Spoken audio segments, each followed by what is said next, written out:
Welcome to the original Next Level Gaming.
Hey, what's going on, everybody? Welcome.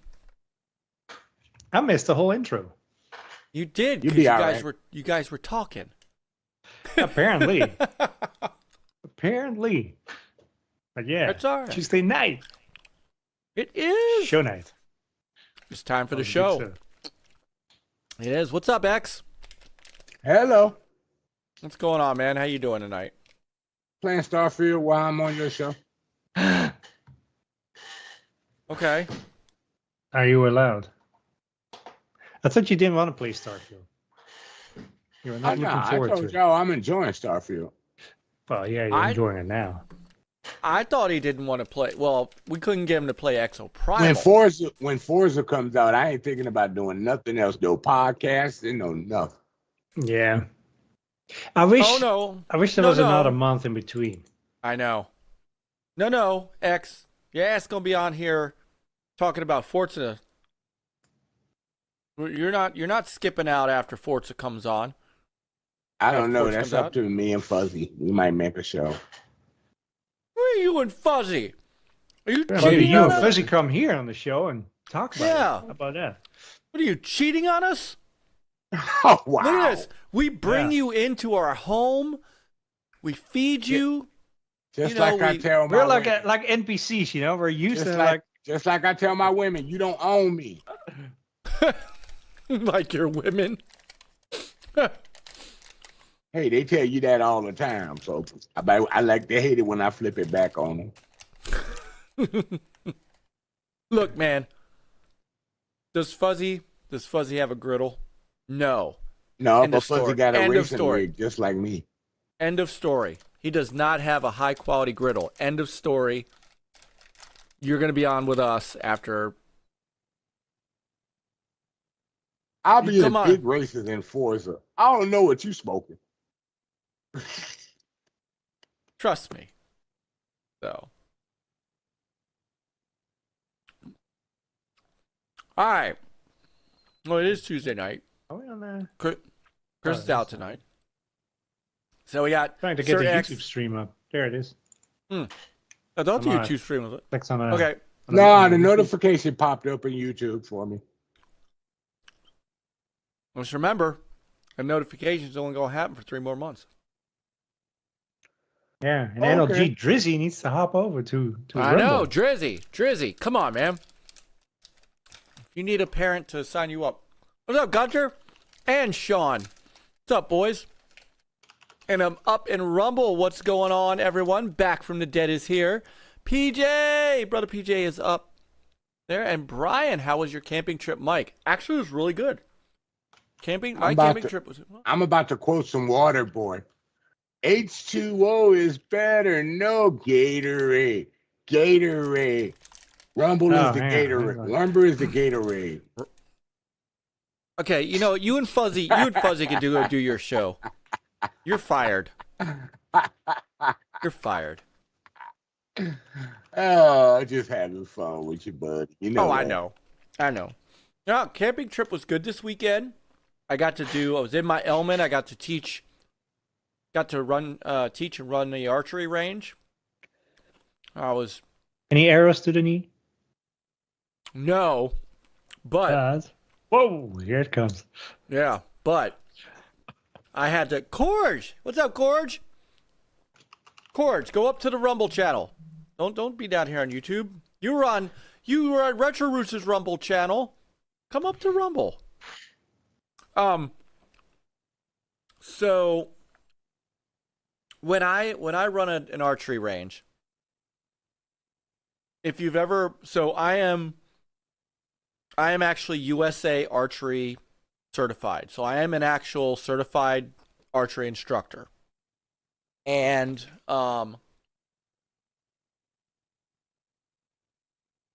when I'm working with scouts, the scouts, when you're on a range, you work with a whistle.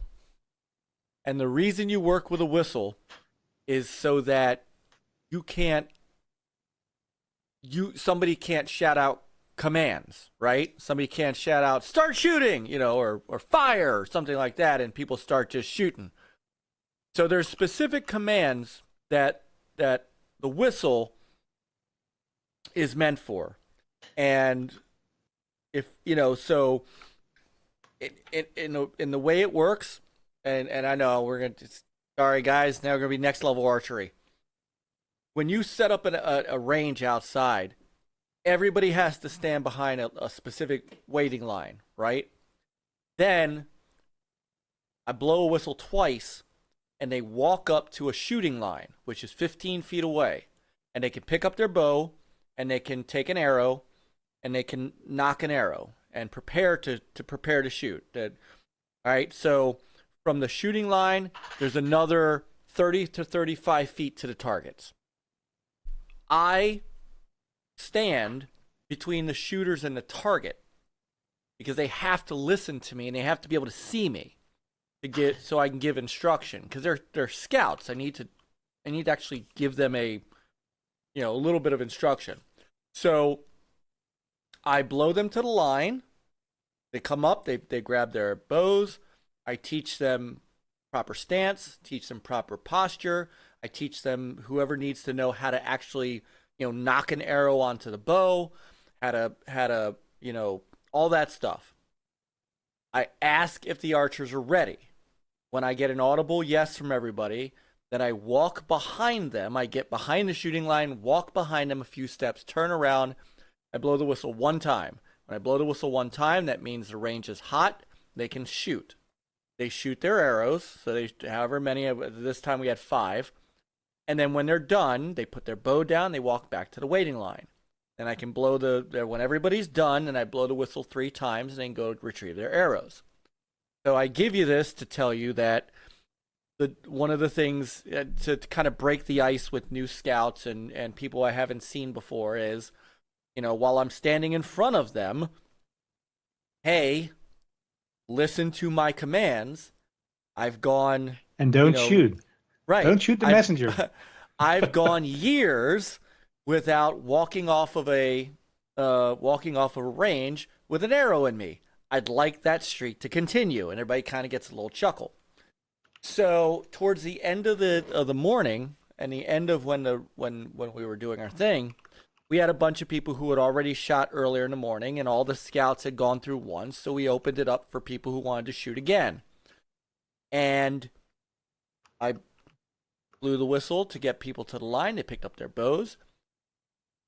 One person on the right-hand side was still kind of new to shooting, and I could see he was kind of fumbling with the bow, fumbling with his grip.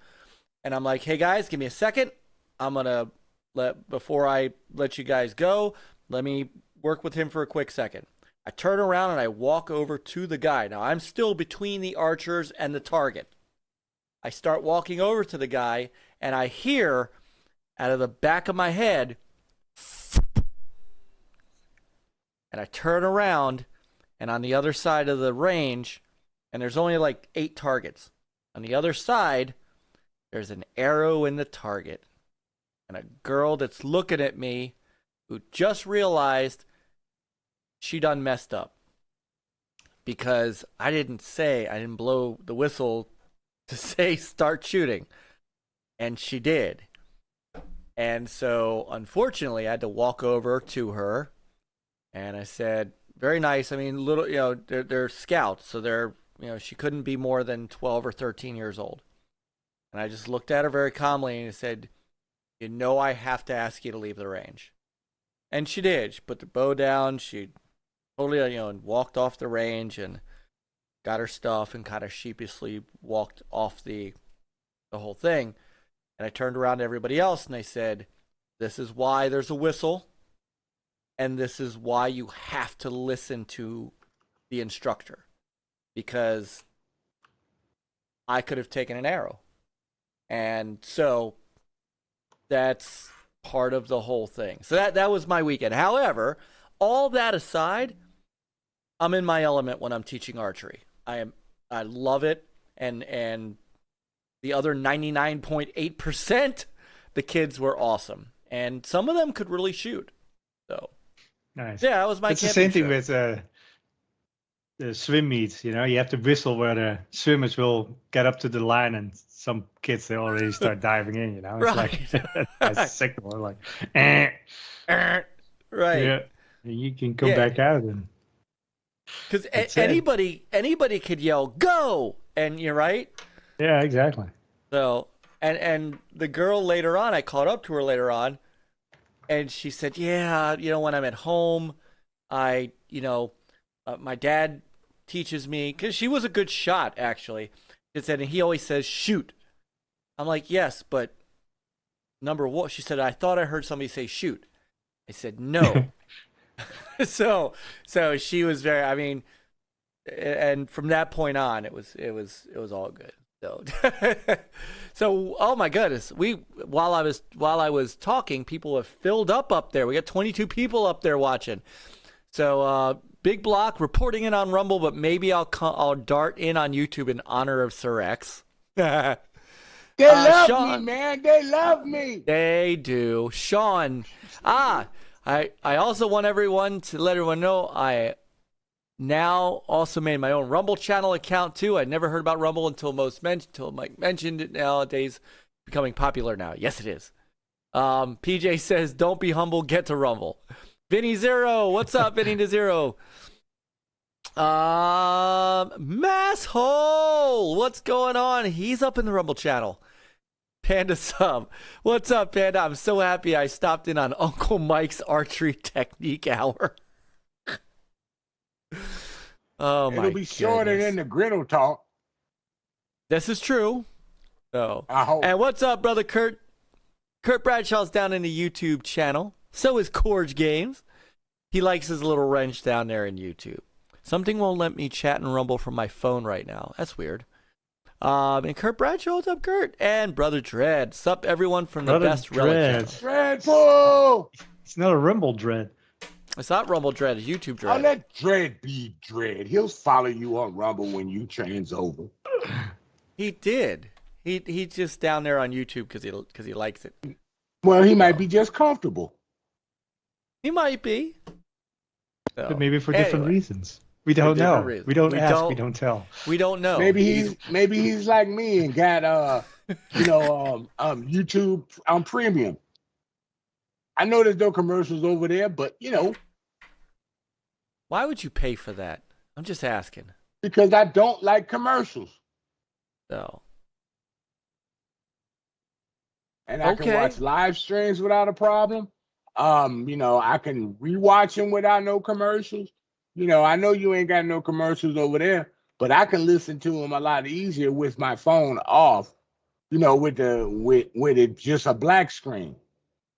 Sometimes I try to do it with Rumble, and I will have a black screen for a minute, but then the chat of the conversation disappears. And I have to go back into Rumble and start watching the show again and have a black Qeorge, screen. I want them to fix that. Qeorge says it's called ad blockers, X, and those are free. Yeah, okay. So anyway, so what's going on, everybody? Welcome. Thanks for joining us, and to the folks who have not yet jumped into the chat, because we got 24 people up there. By all means, sign up for an account, join our chat. It's an awesome place. We got awesome gamers up there. Every one of these guys that's in that chat, good friends of ours. It's our gaming family, and we love them dearly. So, and if you're watching on YouTube, our chat's open down there, or maybe Rumble has a darker picture. I still don't know why yours does, because mine does not, and I have a Samsung, just like you. It's really weird. By the way, this show is not sponsored tonight by Yingling, but I am damn well having one. Dang, see, you should have said something, so I would have joined you. What is Yingling? Well, you got it. You got time. Go get one. I'll get one in a second. Okay, Yingling is it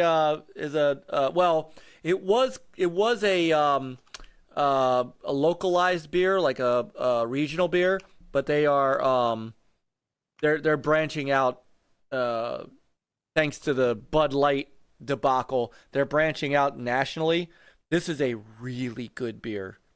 Yes. They're out of Pennsylvania. Okay, while you talk about beer, now I need to get mine. Peter's going to get it. I thought we were talking about games. So we are talking about games. So what's up, Ted Brenneman? Ted Brenneman's up in the Rumble chat. He says, I heard the reason why most left YouTube moved to Rumble because YouTube's been deleting most YouTube channels, YouTube videos, and deleting some of our comments too. I don't blame them. That's one of the reasons. It's not the main reason we left or are leaving. So, Cousin Born. Hey, Panda, do you think Hawkeye is a suitable nickname for Myke? No. Y'all should see my Hunger Games style, old style bow, man. It's a badass bow. You know, every time I play Starfield, I keep thinking of Lost in Space. Explore, explore, explore. And I love it. It is a good game. Starfield is so good. I'm really enjoying it. I like No Man's Sky 2 for what it is, but the exploring part of Starfield is what got me hooked. I know. And I don't even want to do the story. I just want to go around and find stuff. So, like I a griddle? believe, if I could find an abandoned griddle factory on a planet, I would be in heaven. Lord.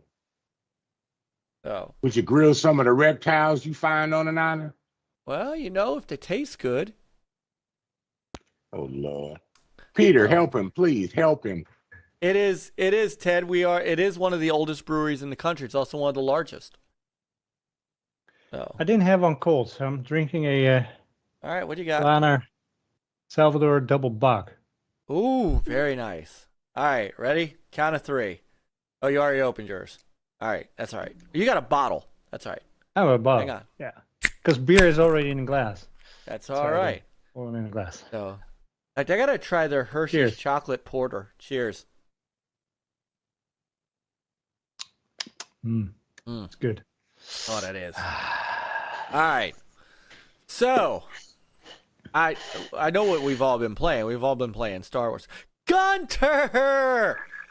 Gunter made the move. Gunter with a G. There he is. Well, no, I've been playing Starfield, but I did have to play. Dude, I did have to play that 60 FPS patch for Star Wars Jedi Survivor. I'm so happy for you. You should be. You should be, because it was amazing. It was so Good. I mean, good. I'm playing this. I'm happy. You can be happy. I'm not infringing on your happiness. I am not encroaching on your happiness, sir. Don't worry. Be happy. That's right. Yeah. You do you. He. That could go so many ways, but this is a very plain, family-orientated show. What Well, do it they depends say? if you watch it on YouTube versus on Rumble. Right. We kind of have to be on YouTube or they'll shut us down. Whereas on Rumble, we could be a little more adult. So, but I mean, seriously, in all seriousness, one of the reasons that I wanted to try that performance patch was, even though, yes, I like Star Wars Jedi Survivor, and it is it's a solid game for sure. It had its performance mode issues, right? It was a bit choppy, and in that first world, it was very rough. And what they did was completely recode the performance mode, and they turned off ray tracing in performance mode. Which, why would you do that? Yeah, why have it on in the first place? Exactly. So they turned off ray tracing. They did a bunch of optimization, and now what you get is a 100% just solid 60 FPS experience. And there are parts of this game that make it a game changer. Like now I'm happy to split my time between the two so that I can, because the story in Jedi Survivor is also equally strong. Like, it's a very good story. And I want to get through it. I really like Cal Kestis as a character. I really do. They did a very, very good job with him. And I'm kind of invested. So yes, I'm playing Starfield, but I do want to split some time and keep moving in this game, because it really is. It's just so good looking. So, how do I add my profile photo to my profile here on Rumble? Go in the upper right hand corner where your C is. Go to account options, and then under account options, there's a profile picture area. So you'll see, like, if I switch over and I type in as me, you'll see my picture there. Curious if Mike likes Jedi Survivor only because the lead has red hair. Quick shout out to Bigblock. He's a member for 10 months. Says membership ending soon. Long live Sir X. That's right. Oh, Bigblock I stopped moves to locals. subscribing a long time ago when I heard you was moving. Did you move over to locals? Yeah, you see me in locals. Okay, well, I'm just saying, because I also have the Ask NLG segment, which is the next thing I was going to bring up real quick before we start getting to our topics. But Hey, I wanted you to could show. change your mind. You never know. What are you talking about?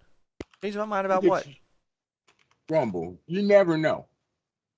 They would have to shut down for me to change my mind at this point.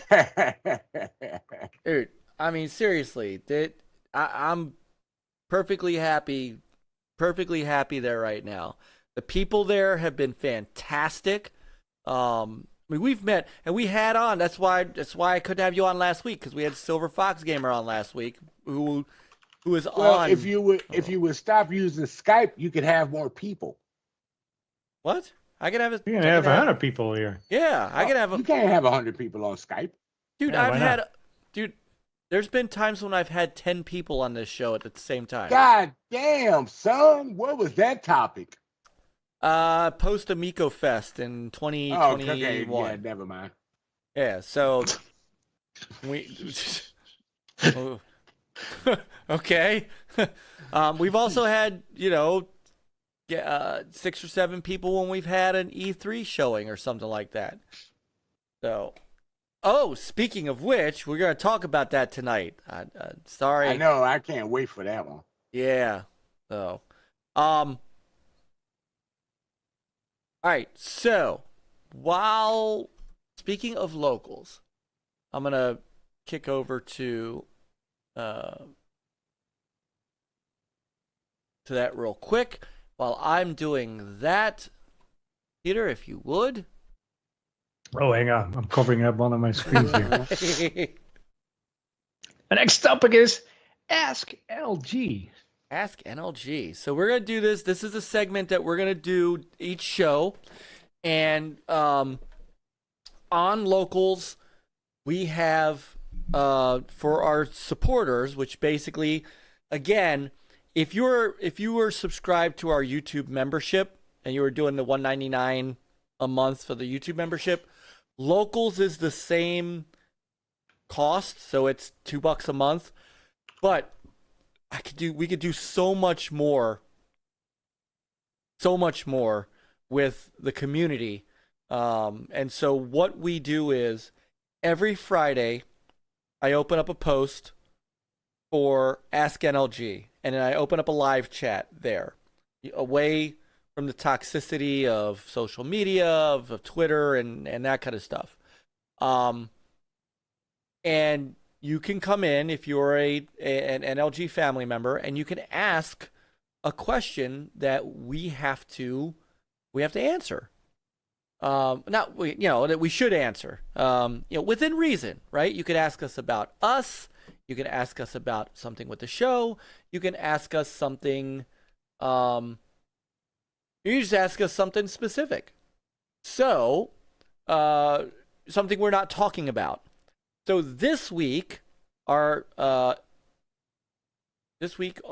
NLG, our Ask NLG question comes from Brother Back from the Dead, and he wants to know this: what is the most memorable cutscene you've seen in a video game? That's a good one. Most memorable cutscene.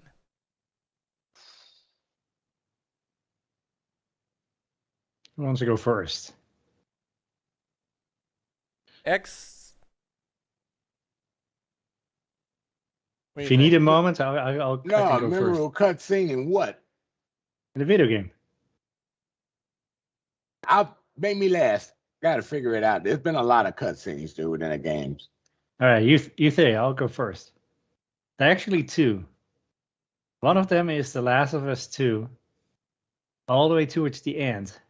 I got two. When you see Ellie walking away, missing a couple of fingers, and I was so Spoiler. That game is now so old. Come on, they're remastering it. I've never for the played third it time anyway. by now, probably. Yeah. So, yeah. So it's kind of hard playing the guitar when you're missing a couple of fingers. So that was very touching. Okay. She lost a good finger. one. It's really all for nothing. But All right. We got some in the chat that we're going to. and there was and then too. there's another one, and that is in Gears of War with I know where Santiago. you're going. Oh, Dominic okay. Santiago, where he finally finds his wife, Oh. and she could not be rescued, and he had to Oh. euthanize her. That was very. Oh, that was a tough one. That was a tough one. A runner-up for me in Gears Uh-huh. is Dom. When Dom, Passed away. when he sacrificed himself.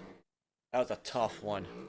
Yeah. So, hey, real quick, what is up, brothers from the Game Complainers? Brother RWK88.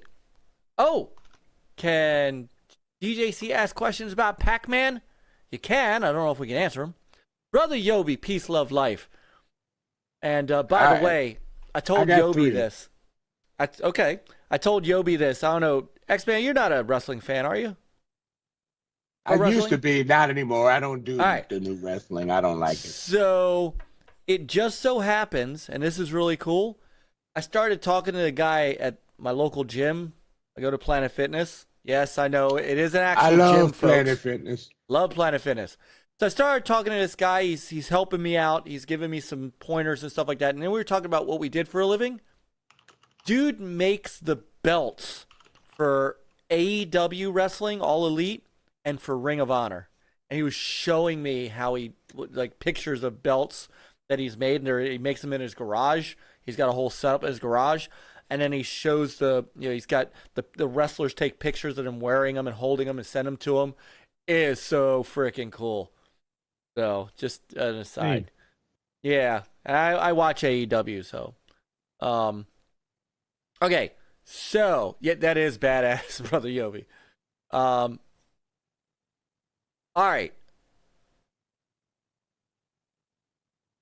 Are you ready? I'm ready. Bring it. All right. Number 1. When you took first place in Forza Horizon 1. No, Forza Motorsport 1. No, not there. Is that a cutscene? Number 3 is the beginning of Burnout 3 Takedown. We are the lazy generation. One of the best intros I've ever seen. Number 2, I'm going way back for this. Colony Wars with James Earl Jones voice in that game, talking about the fight, the struggle, and what they're going through. And my number 1 is the original Tomb Raider when Miss Natla is introducing herself, and it started off the game. Those are my top 3. Period. I'm old school. Deal with it. Now, original Tomb Raider is in like the first. The original in 1995. Okay. That's my favorite one. All right. Very nice. Yeah. Okay. For me, and this is gonna be, I don't know if it's controversial because not many people really liked this game. Don't go on Nintendo on me. Oh my lord. The end of Halo 4. That final scene where I guess I could spoiler alert. I beat Say spoiler alert. What it was. When you had to finally say goodbye to Cortana. That was tough. That was a tough one. Yeah, then she comes back to bite you. Well, yeah. Oh, yeah. But that was a hard one. How dare you spoil Halo 4? Oh, my God. Here's Master Chief wins in the end, geek. Sorry. So, Back says, feel free to go Nintendo. I like Sega slander. I'd also have to say, from a cutscene standpoint, the end of Sewer Shark was really good, memorable. Like digital pictures did such a good job trying to recreate, full motion video games, and there was just the end of that was really cool. Obviously, like I said, Dom sacrificing himself for the greater good in Gears. What about Joe Marston in RDR1 in the end? Yeah. Now, it doesn't have to be memorable. Can also be for the wrong reasons too, by the way. Yeah. I'll give you, yeah. So here's another one that comes to mind for me. The opening cutscene in Final Fight for the Sega CD. And it's memorable because the voice acting is so bad. I mean, so bad. So, when I say so bad, so bad, take it easy. Let me put it this way. The words he are in the dialogue, not no. He are in the dialogue. If you watched my last Monday Night Retro, it's there. It was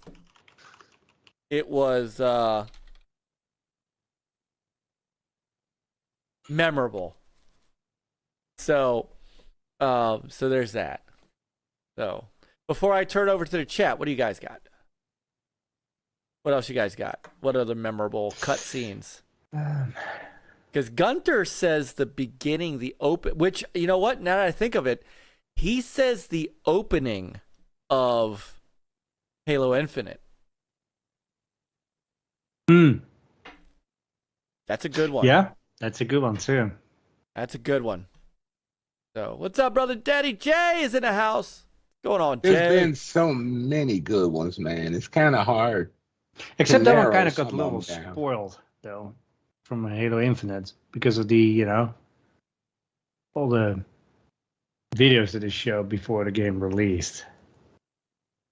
Well, if you want to add one, and it's a racer, Project Gotham 2 on the OG Xbox had an awesome intro.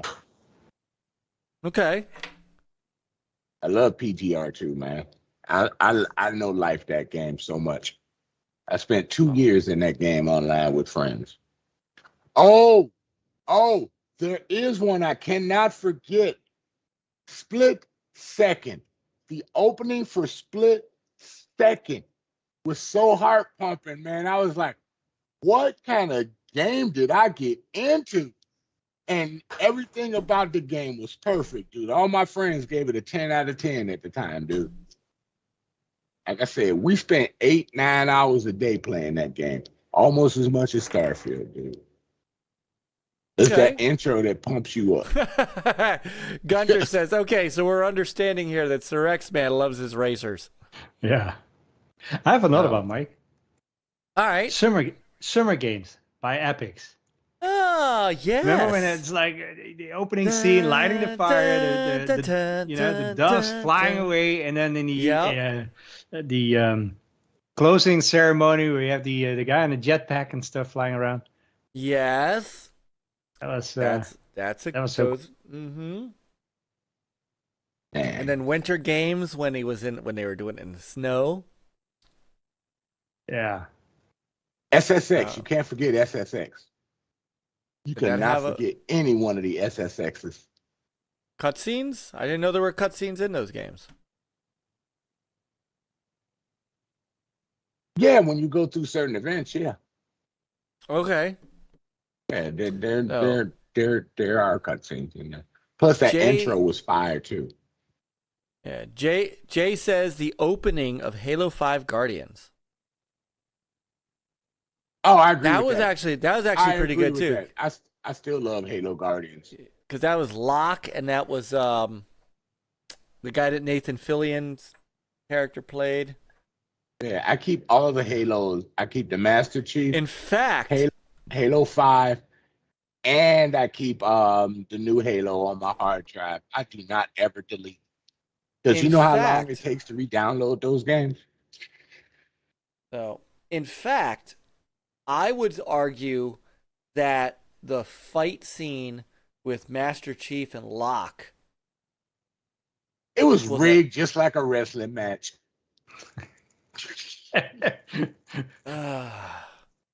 Hey, brother Scepter. So Chuck says SSX tricky, best music and cutscenes, Xbox and PS2. Woo! Yes, Qeorge. sir. Say it again, brother. Qeorge, he also says he loved the end of Amico Astro Smash. So great, all the cutscenes. I haven't gotten to the end of that game yet. Don't you spoil it for me. No spoiler alerts on that. Qeorge says Final Fantasy X when Luna dances the dead. Yeah, that was awesome. I love beating that game. The Beyond was highly memorable. And it's actually Final Fantasy X. That's what they really call it. Yes. So, welcome in, Rumble Rick. as our liaison, one of the big guys behind Rumble. Welcome to our chat. Welcome to our show. Welcome. We're discussing. You know what? You do some retro stuff. At least you have a retro channel here on Rumble as well. If you have a memorable cutscene you've seen in a video game, that's what we're getting on before we get on to E3. Let me see who else in the chat, in case I missed any, because the chat's going pretty well right now. So, by the way, what's up, brother TJ, who's up in the Rumble chat? Cybergunter says the best cutscene goes to the Starfield's start screen. Start screen. I mean, it actually. You know, I was waiting for somebody to say that. I really was waiting for somebody. No. I mean, that start screen is actually pretty awesome when you see the planet and the sun moving. or whatever. Yes, and it's moving. It's moving. Oh. That's. Oh, he's at a very loud Can I ask bar. something to this? Because I kind of like this topic for a minute. What is the best intro for a bad game you've ever seen and played? Best intro for best- a bad game. I don't play bad games. Best. You played the last game, Redfall, right? That was not a bad game. Stop It it. was just messed up. It's had its shortcomings, but it was not a bad game. Oh my lord. Look again. We're not disparaging anybody who liked Redfall. So.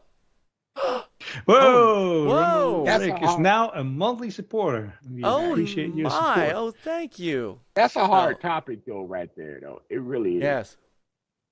Oh, thank you. No, hey, so I got to give a shout out to Rick. He's at a bar. He's at a bar having drinks, so definitely going to let him go and enjoy himself.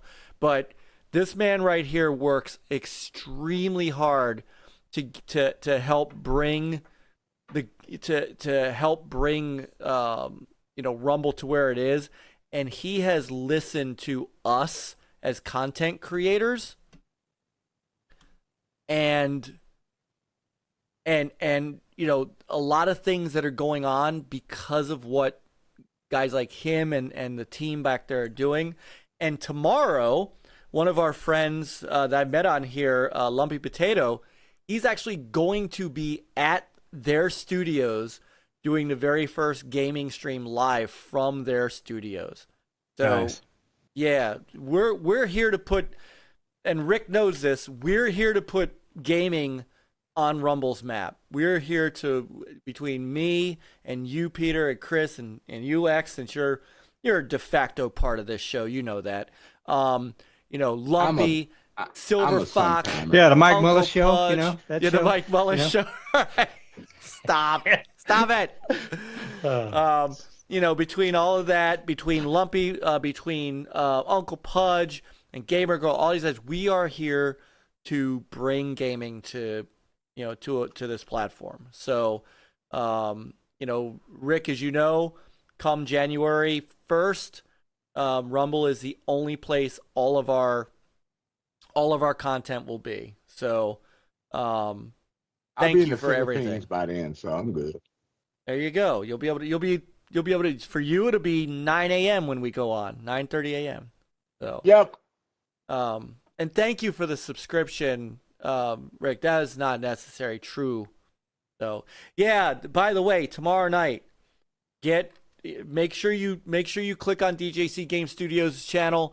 Make sure you are following him. They will have Amico home info tomorrow, and that will lead after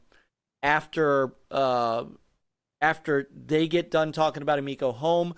That's going to set us up.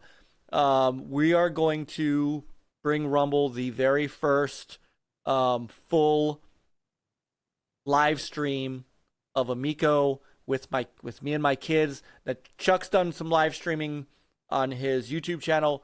We are going to do some live streaming over here on Rumble and show it off with the boys.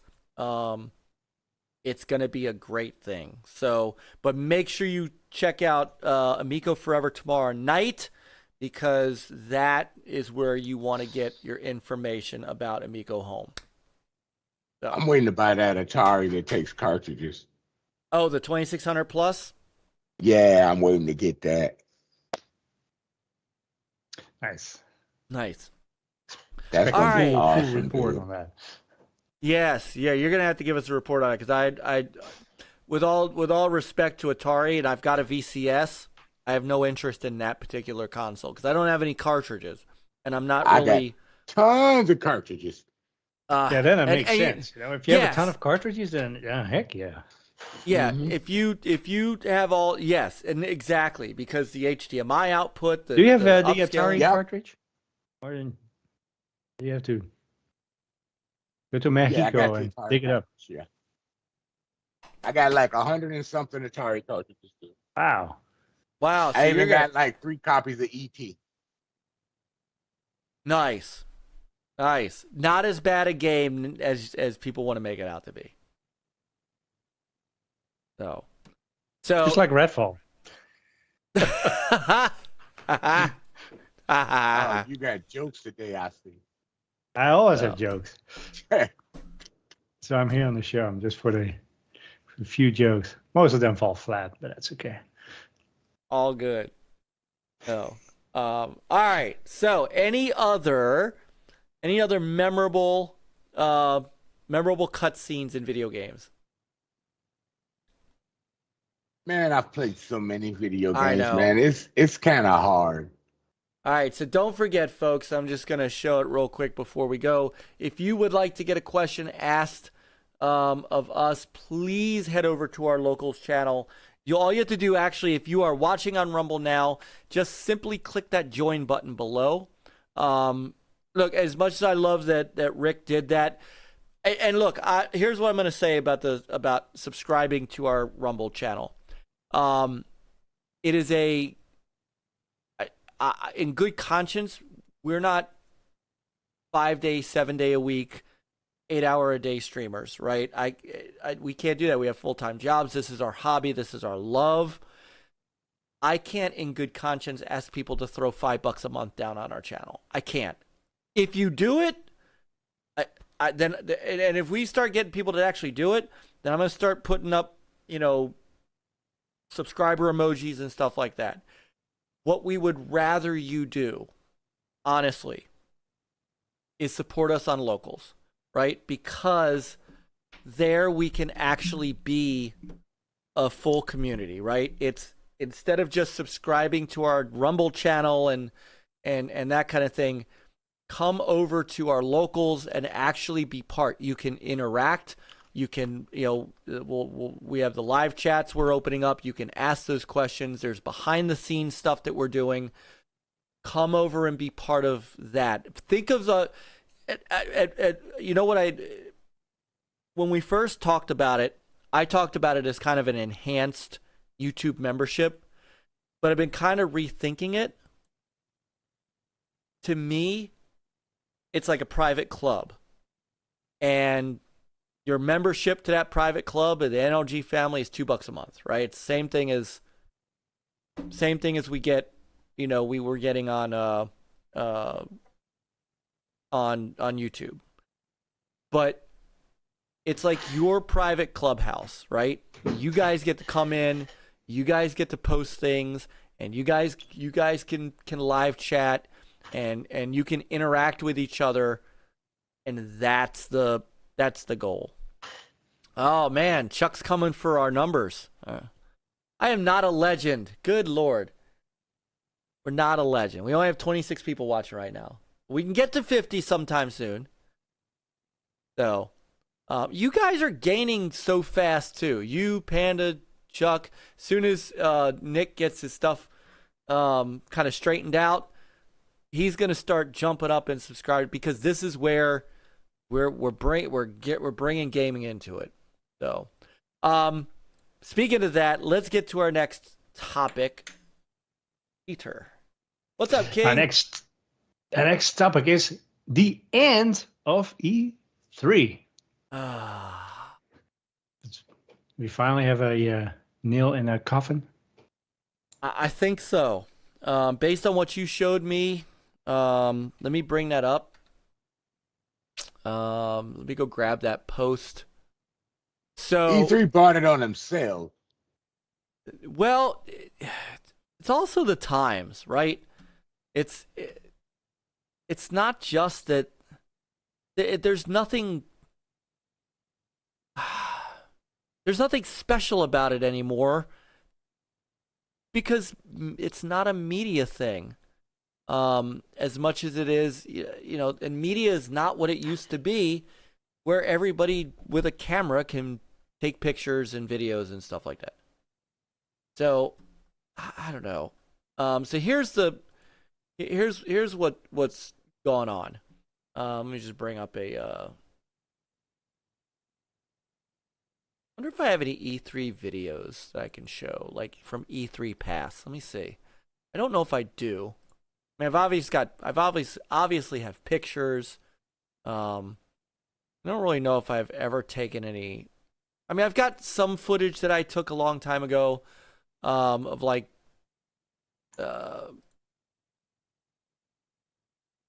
of games of that era. But I don't think, like, I've got the Halo 2 E3 demo that I took in 2004. The Indiana Jones stuff. I mean, there are some cool things. I know what I can show. Microsoft, see if I have it. I used to have like the Xbox E3 videos. Let's see what I got. Movies. I really don't. So, they're WMVs. That's it. Let me see if these will play. So,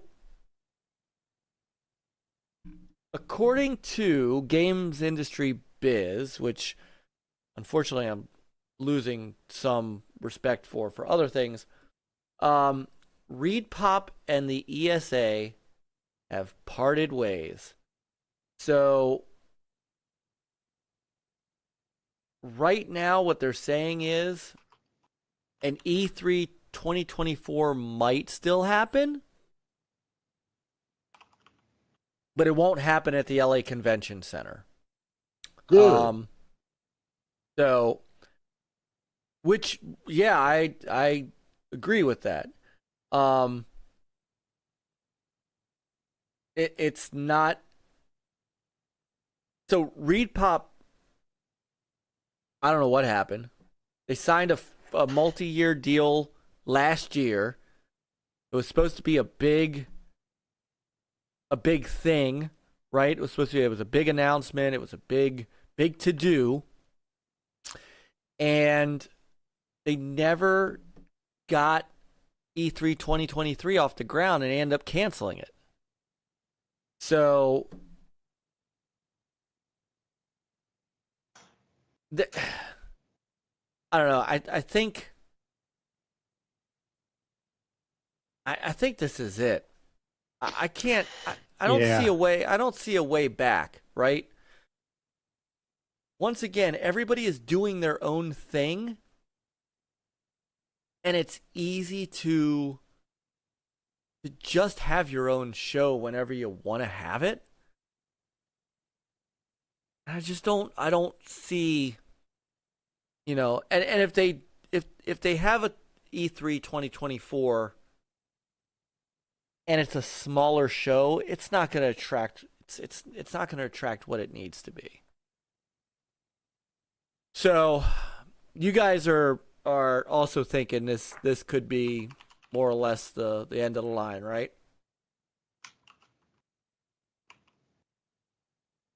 E3 is dead.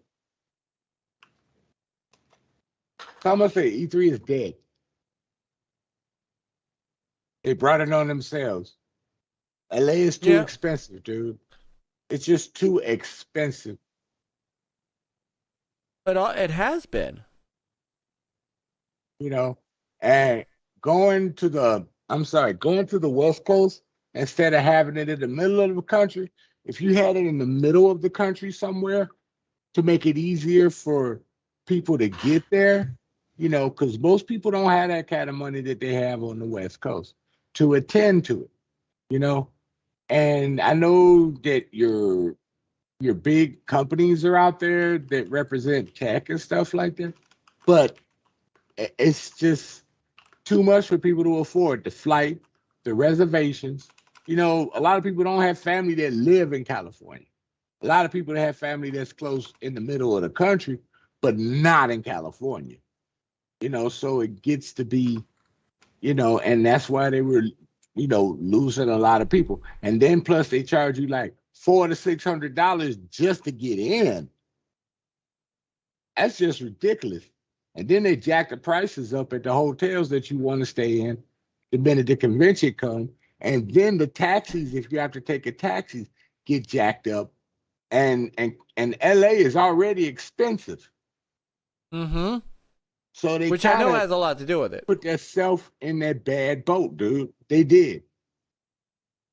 Well, and I've always talked about that the tenor of E3, what E3 meant in the industry has changed so much because media has changed. I remember, look, this video that I'm showing now, Most of the games I played on Xbox, OG. I had to get, by the way, this game, Tao Feng, better game than anybody might think.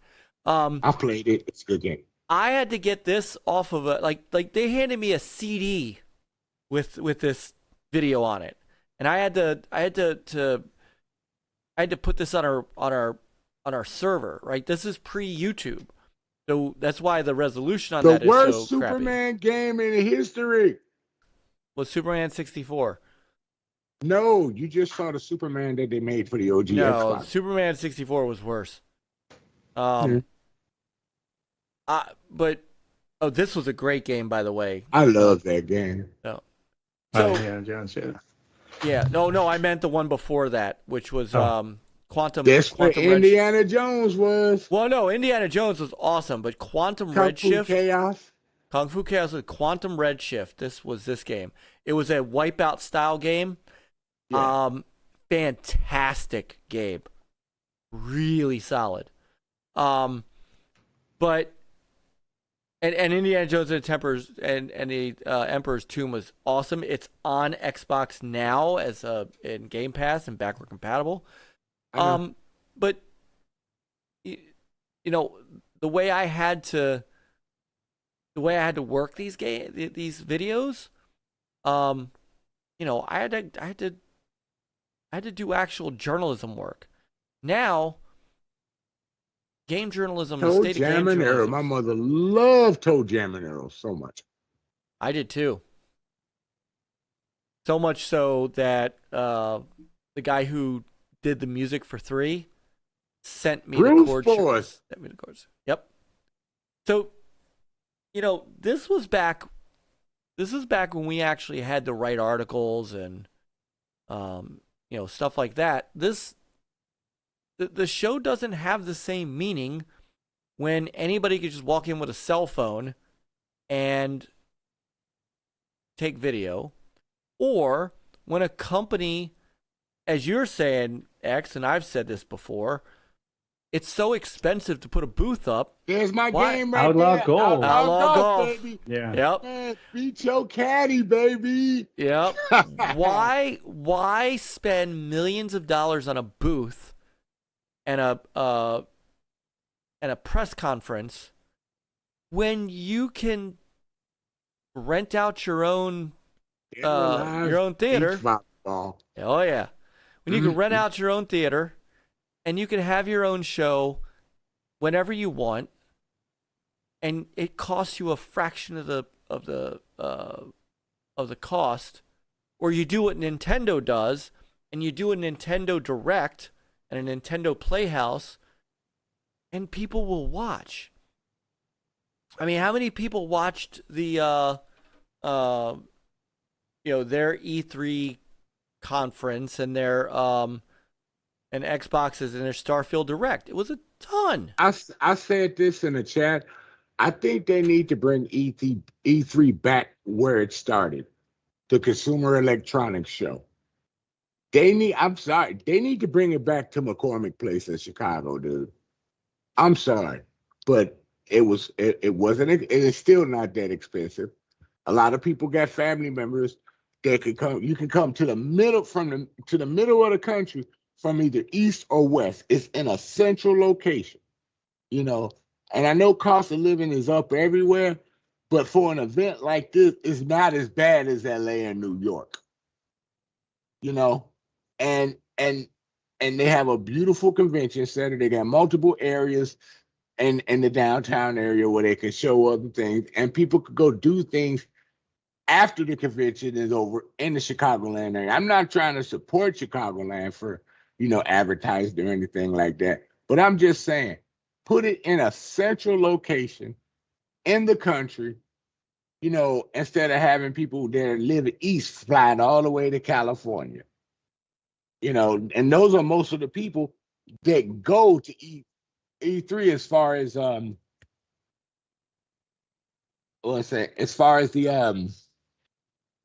app, not advertisers, but the what's that word? The podcasters. Most of them live east or Midwest. But if you bring it to the middle, you could have people come from both sides for less money. And they will set accommodations for the event at a lower rate for people in Chicago. They will accommodate. Midwest is a good place where it all started. When I went to CES back in the day when it was there, I had people come from everywhere. Germany, everywhere, dude. Everywhere in the country. So they should bring it back. Whose ever idea was to bring it to LA, and LA was still expensive back then. I don't know what they were thinking. They were thinking the LA Convention Center is huge, dude. Yeah, but so is McCormick Place. Oh, Scepter says X is on the tourism board. No, back said he would. I'm just speaking the truth. The McCormick Place is huge, everyone. Back from the Dead says he'd drive to Chicago for that. I'd go to Chicago. Oh yeah, for you that'd be a quick flight because you're right there at either O'Hare Airport or Midway Airport. You know what I'm saying? You got a choice. I mean, it's nice. You could get a good rental place outside of the city area and just take the Amtrak on in, and it drops you right off of McCormick Place. So if you need to stay in a hotel, Amtrak will get you there in 45 minutes, out there. So, I mean, well, they don't call it Amtrak, but they call it something else. I forget. But you know what I'm saying. There's tons of transportation to get there. And they can have outlying areas for other events, I mean, it's just, financially, it makes sense. People can come from Texas, fly from Texas. People can come from everywhere, dude. That's such a location. I'm done. Go ahead. I'm sorry. And that's, I mean, so Peter, if they were to somehow pull off a 2024 show, and I'm skeptical. Like they can't even get a 2023 show out the door. They don't know what they're doing. They don't know how to do it. They can't get back. You can't get back to the way it used to be. But let's say go ahead.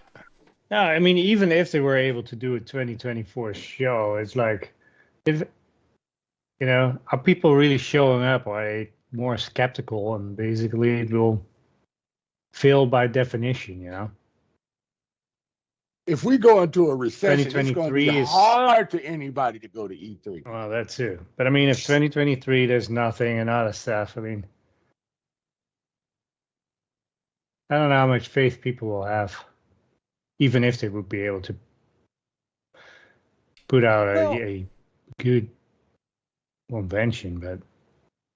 Well, and you're still not gonna get EA. You may not get Sony. May not get Nintendo. These guys aren't coming back, and the ESA is not gonna be able to convince them to spend that money, right? Sony doesn't seem to have any trouble with that. Nintendo does their own thing. EA's never coming back. EA might come back if the price is more reasonable. That these people are getting tired of spending that money on E3. But they didn't even put together. They didn't even have their own EA Play last year. In fact, I can't remember when the last time they had an EA Play at all. I think they knew there wasn't going to be no E3.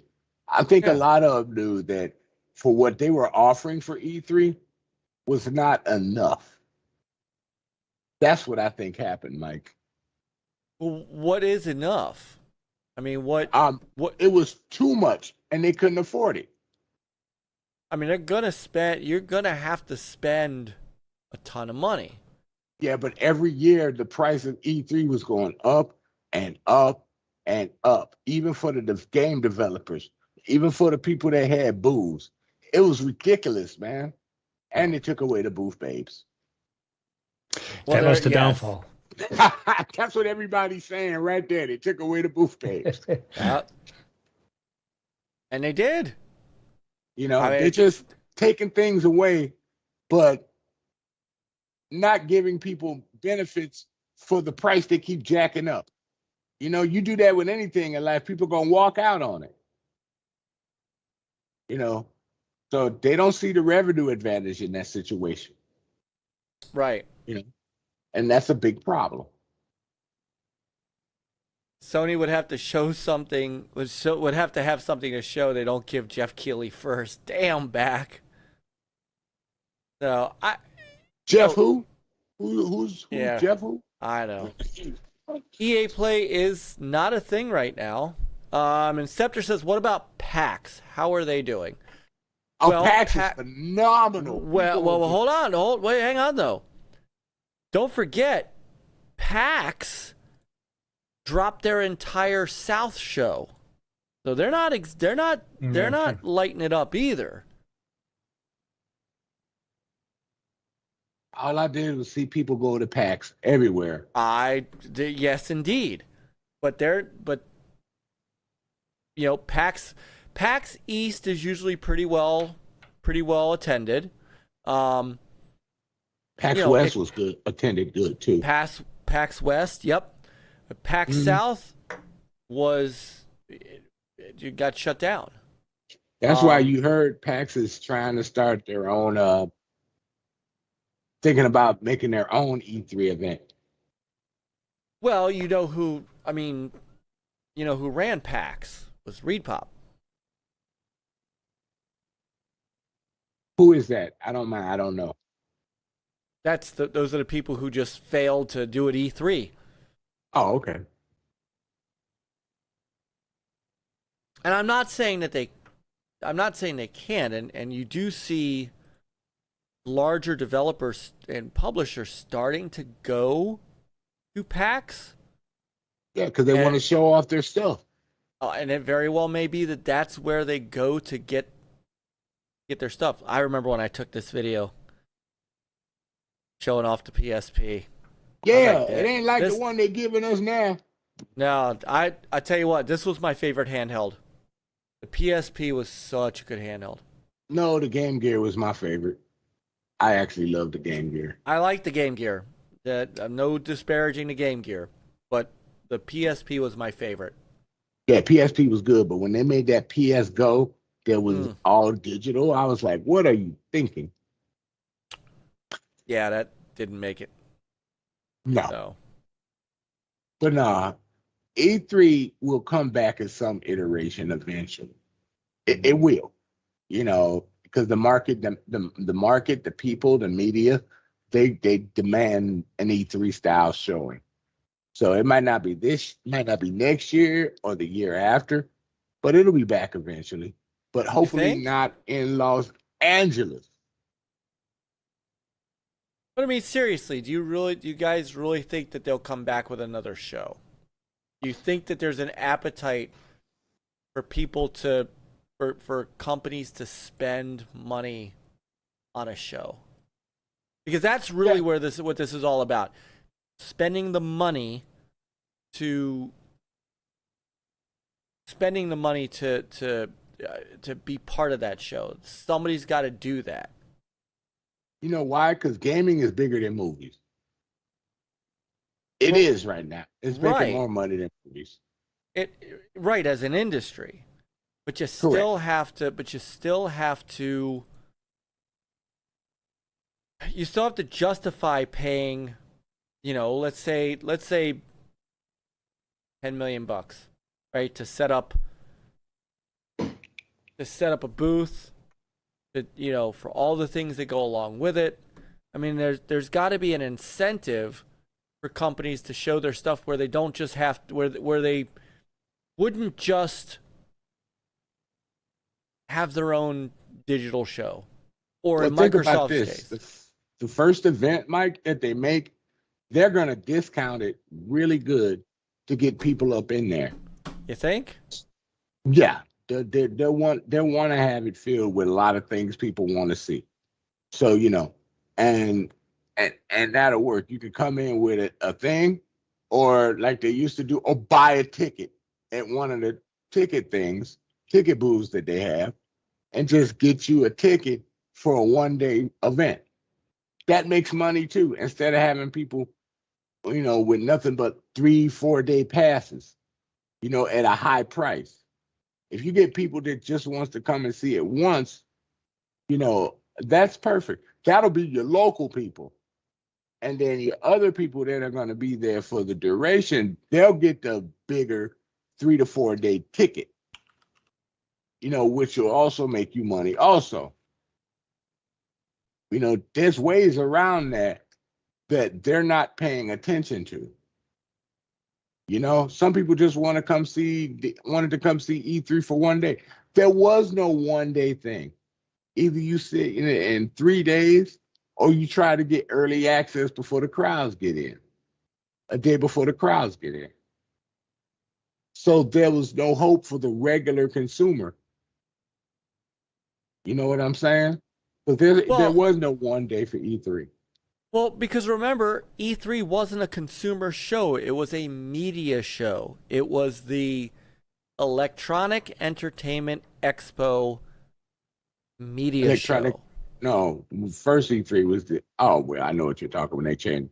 But it started in Chicago. It was the Electronic Consumer show event, and that's where they were showcasing video games and the Saturn, the Nintendo, and the PlayStation.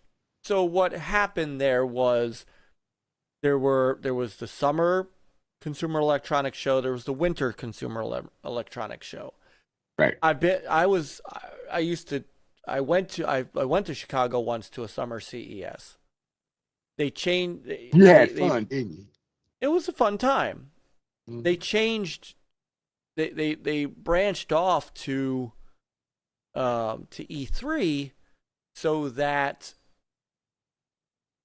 they could focus on video games, right, away from the rest of the electronics. But they still have the Consumer Electronics Show, but they should make their own event there, or make it somewhere else, like I hate to say it, like somewhere in Texas, somewhere in the middle of the country. I would agree. Close to the middle. So the question I was starting to ask you, Peter, was let's say it happens. ESA says we're gonna do a show. Hell or high water. Where would you do the show? Where would you put it? Good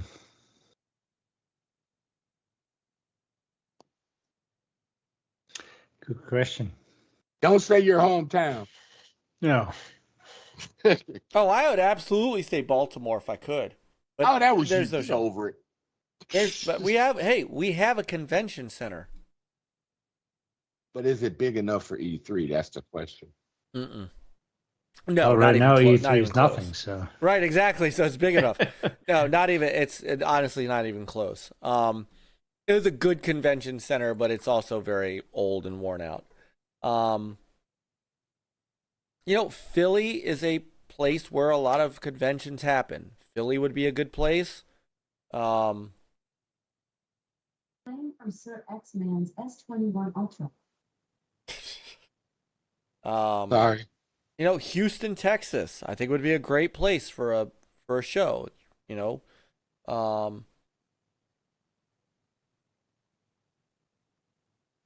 trying to think. I mean, Chicago is Chicago. You can even have it in one of the convention centers in the outlying area of Chicago, dude. You know, you could even have it there. There's a lot of big convention centers in that area. You need to have it in a. The reason that they went with L.A. was because L.A. was a big city, and you know, you need. I think that if a show of this magnitude, or at least what used to be this magnitude, has to kind of be in a big city. Kind of has to be in a. Well, yeah, you need all the hotels and stuff, you know. Exactly, you need the Look, attractions. I'm on Rumble and YouTube. I see that. So Chicago would be a place. You know, Indianapolis would be a place. Philly. Oh, Indianapolis is beautiful. I love Atlanta, Georgia. The nightlife. And you feel a lot of college kids out there because it's a big college campus too. A lot of big conventions happen down in Florida. Have it in Orlando. Nah, that's just as expensive as Los Angeles, dude. No, it's not. No, it's not. Not even close. Not even close. Plus, you'd get a tax break from having a convention. What about Nick? Nick is in that part of the country. What about a place like Denver?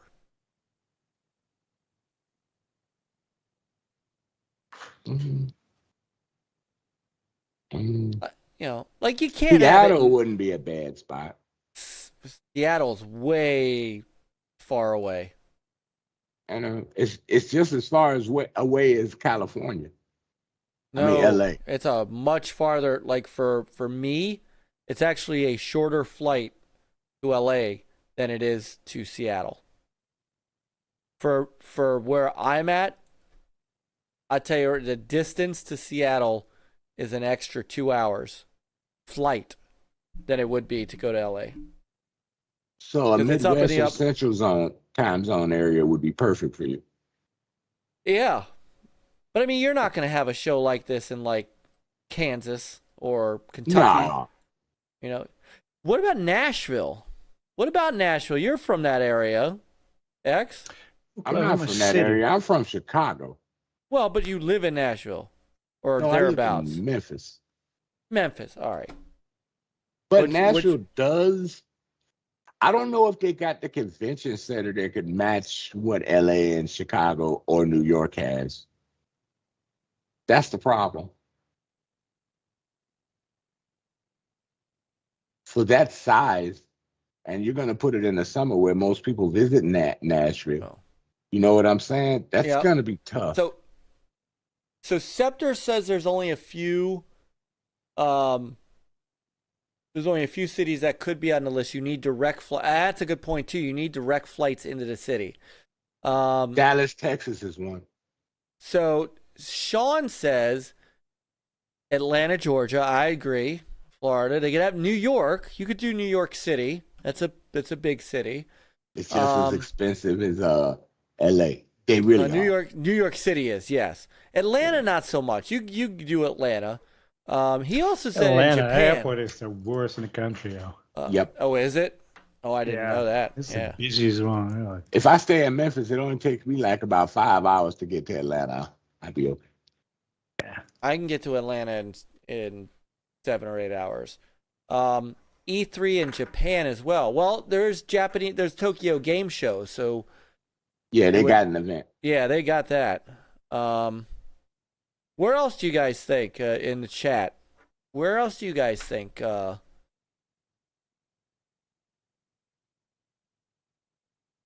mean,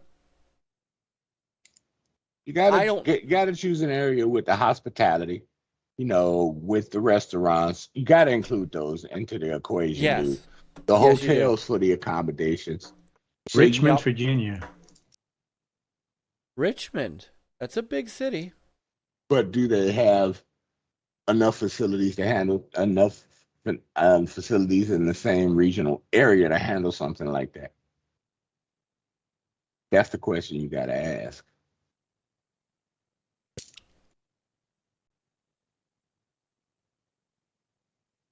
Well, I'm sure they have a convention center. Yeah, but do they have the capability to handle that many people coming in for an event Richmond, for yes. 3 to 4 days? Yeah, Richmond does. I mean, it's in the heart of Virginia, and Virginia is a pretty decent sized state. As long as you don't put it in Washington D.C., you good. No, you can't do Washington D.C. I thought about it for a second, but I'm like, no. That is not gonna fly. You know, Vegas. So Gamer Fridge says Vegas. Vegas would be bad, but there'd be more people losing their money than holding on to it if they go to Vegas. Right. WRK88 says Texarkana, Arkansas. Well, it would also be Texarkana, Texas, as well. And it's no, but it's kind of funny too because that's my grandparents on my dad's side lived in Texarkana. I've been there a few times. There's really only a few cities that can hold something this big. I'd say it's Dallas, Texas, Houston, Texas, Chicago, Illinois. Yep. Or you can do outlying area that has convention centers for that kind of facility. Somewhere in New York, a bigger city on the East Coast, and maybe Atlanta. You know, but with Atlanta, you got some of them cities you got to worry about accommodations. That's your biggest problem. Do they have the capacity for that amount of people? That's your biggest problem. You should do Honolulu. It's a far. It's far away, but once you're there, you're in paradise. Hey, you never want to leave. You can't do Hawaii because there's too many people, and it's going to be in the summertime when they do it anyway. You got too many people visiting Honolulu or anywhere in Hawaii and the Hawaiian Islands, taking up all the hotel space. There will be nowhere people will be able to stay. In Maui, there will be plenty of space to stay. Not when you got the visit. That's sad, dude. Yeah, I know. That was bad. It's me dealing with grief. Oh. What about Kansas City? Kansas City, Missouri. You know, Missouri is not as small a place as I thought it was. There's two parts of Kansas City. Well, there's part that's Kansas, and they're right next to each other, and then there's the part in Missouri. Well, so they're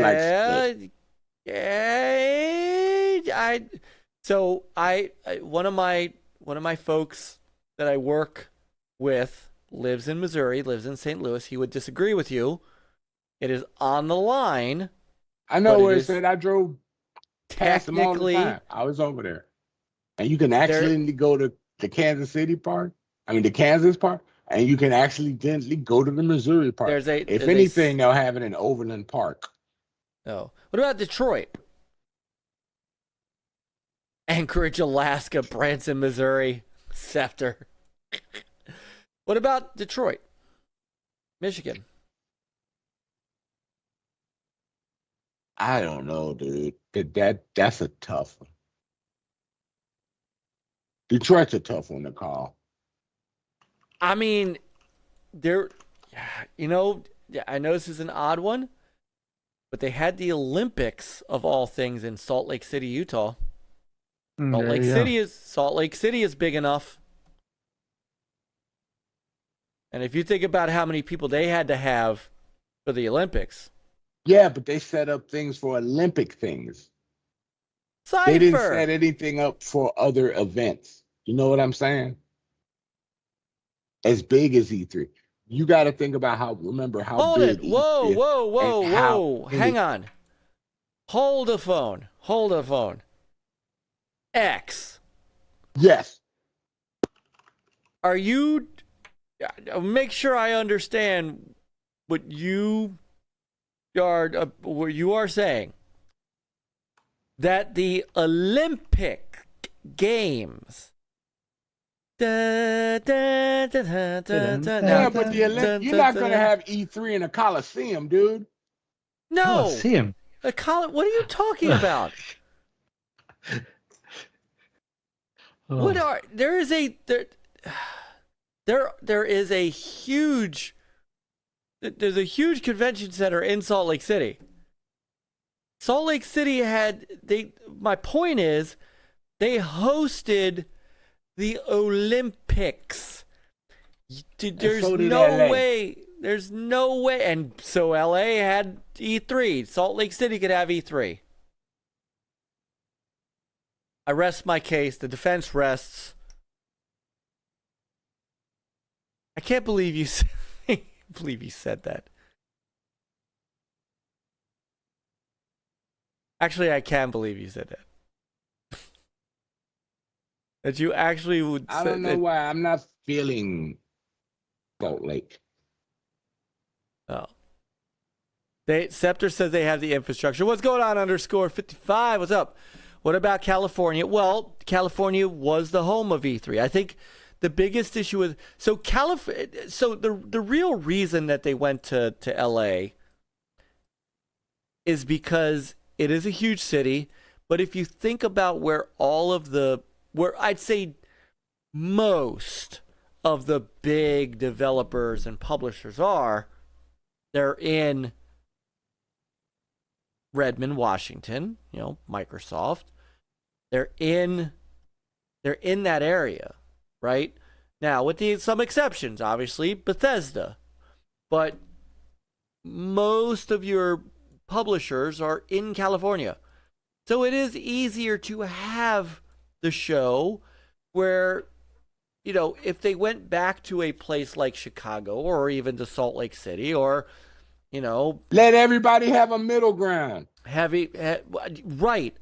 But how do you think about how, like for Microsoft, right? I used to know because I was tight with Microsoft back in the day that I was running the site. Oh, you're not tight with them anymore? Do you see Phil Spencer in our chat? So he's probably like, who is this guy? Arnie Meyer, who was our Xbox rep at the time, he's now, of course, the vice president of public relations for Naughty Dog. He told me once that to get from Redmond, Washington to LA was like a 7 or 8 hour drive. So a lot of these companies would truck their stuff.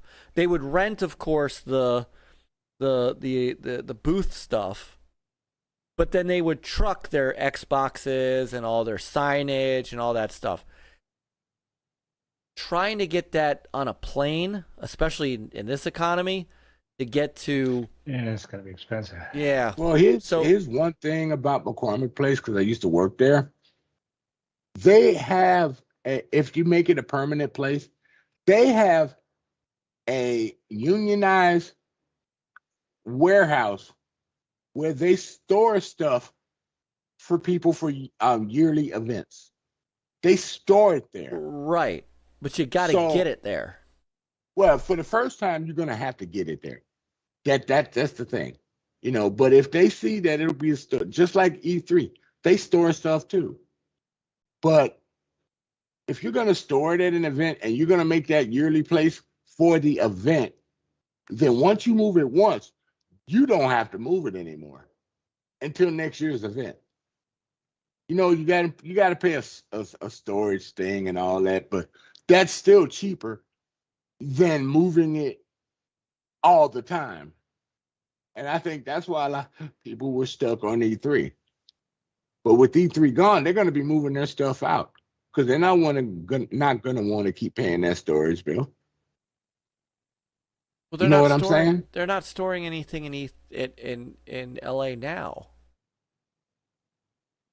So they still have to wheel it in all the time. Right. That's what I'm getting at. Is they're not going to be able to fly that stuff. They're not but going to if be able you to fly it out down. once or truck it in once, they're going to do it early anyway. So But there's still a if cost you know to you're it. going to stay there, like I said, they got a place to store all your things for every event that they have. And they keep it there all year long. And then you just send out your crew and the workers help you bring it to where you're going to show, you know, and bam, there it is. It's Hey, there. brother Axel. Iconic Video Game Podcast. Axel! Our Friday night show. And by the way, this is for Gunter. If Gunter is still up there in the chat, this was a memorable cutscene, but also a memorable E3 memory. Was that Hey, I'll be back first in a look at minute. Halo? So.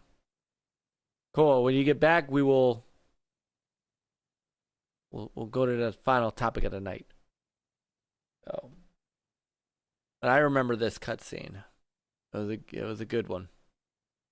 Gunter was right. So, I don't know. I it's funny because the E3 Expo site still just says this. Still up? It's still up, but it still just says this. Show organizer Reed Pop announces E3 2023 will not take place as scheduled this June, with both physical and digital events canceled. Alongside with the Entertainment Software Association, ESA, both parties will reevaluate the future of E3. I think all said and done, I think they've evaluated. I just don't think they've said anything. And they can't. Like, I kind of get it. They're not gonna say anything. You know, they're not gonna say E3 is dead, because No. they're just gonna make their way to next year, and then they're just gonna. I think it's just gonna silently go away. I mean, they don't even have, like, there's no menu or anything to click on. It is just, it's just this. Kind of sad. They couldn't even, exactly, Scepter, they couldn't even muster a digital event.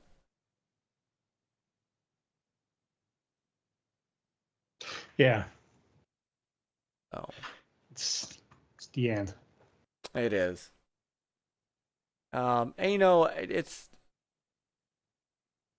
there you go, turn E3 into an indie dev show.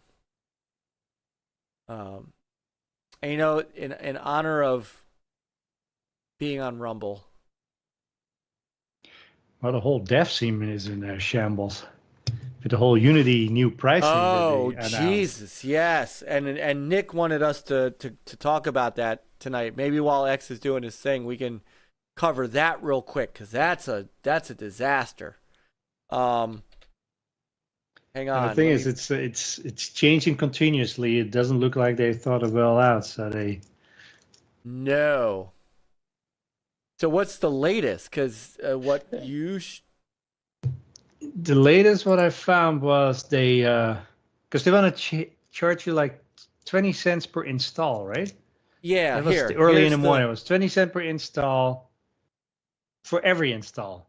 So if one user installs it, uninstalls it, reinstalls it, that was two, that counted as two installs. And then there was the whole thing like, well, what if it's on Game Pass? What about demos? What about betas, open betas, etc.? It's like, it's going to add up.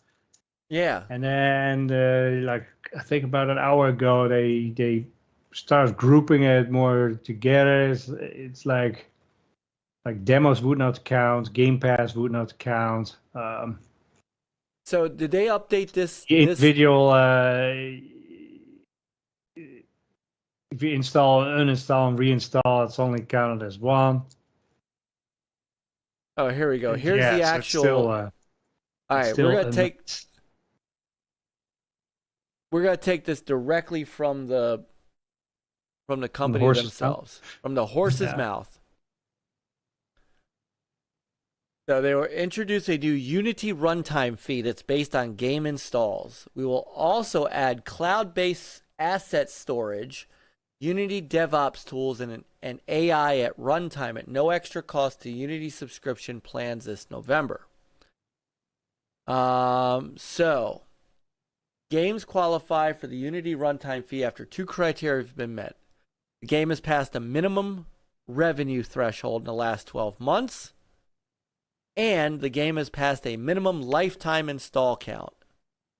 We set high revenue and game install thresholds to avoid impacting those who have yet to find scale, meaning they don't need to pay the fee until they've reached significant success. So here it is. Only games that meet the following thresholds qualify for the Unity runtime fee. And I love how they make it a positive, right? Oh, well, you know, you qualify for this. It's like a perk, right? Yeah. Oh, thank you. And by the way, thank you, the King. He says everyone in the chat is amazing. Thank you so much. Unity Personal and Unity Plus. Those who have made $200,000 US or more in the last 12 months and have at least 200,000 lifetime game installs. Or for Unity Pro and Enterprise, those that have made $1 million US or more in the last 12 months and have at least 1 million lifetime game installs. So that is the qualification to then get charged. So with this new policy as of January 1, we will offer Unity Personal to anyone, regardless of how much revenue they make, to provide more flexibility in how creators manage their license.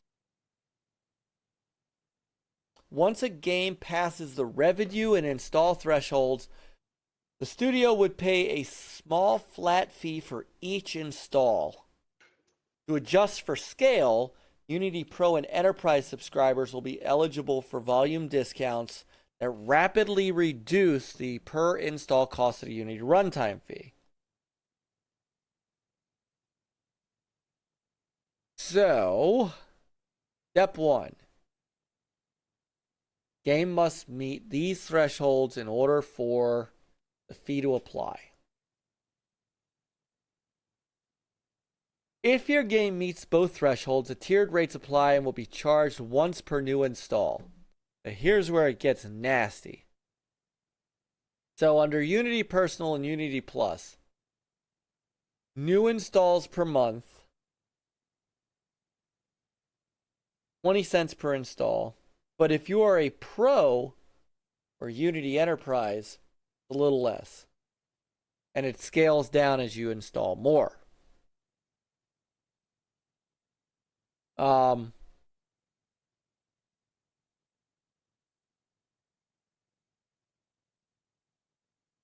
So, I mean, basically, instead of just paying a flat fee for the engine use, you got to pay 20 cents per install after you've reached 200,000 install threshold lifetime and 200,000 in revenue. Now, Qeorge, who is a developer, said not much has really changed there. 20 cents is really cheap. Nick said this is messed up. They've also removed Unity Plus and are making everyone get Unity Pro. That's a jump from 400 a year to 2,000 a year. So they did let's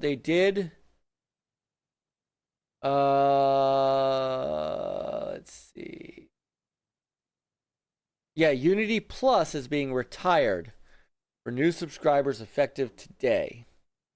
To simplify the number of plans we offer, existing subscribers do not need to take immediate action and will receive an email mid-October with an offer to upgrade Unity Pro for 1 year at the current Unity Plus price. And then after that, you got to pay for the difference between Unity Plus and Unity Pro. Let's see. They give you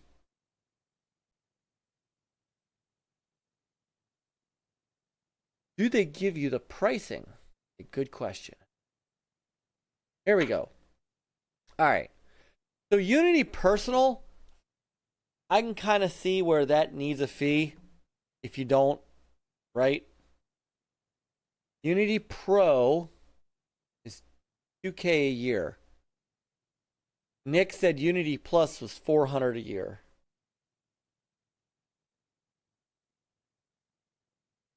That's the engine, right? That's the engine. So, all right, we got two separate sides to this. So, the other thing we were just talking about, Peter, after we were looking at the chart, and Qeorge said that 20 cents per install for personal is not that bad, not that cheap. It's really cheap. And Unity Personal is free, but Nick brought up the point that they have removed their Unity Plus subscription, which was $400 a year, and the next jump up is Unity Pro, which is $2,000 a year. Yeah. So now Qeorge is also saying they want you to go Pro or Plus when your revenue and downloads aren't into a certain threshold. But now they don't have Plus anymore, Qeorge. So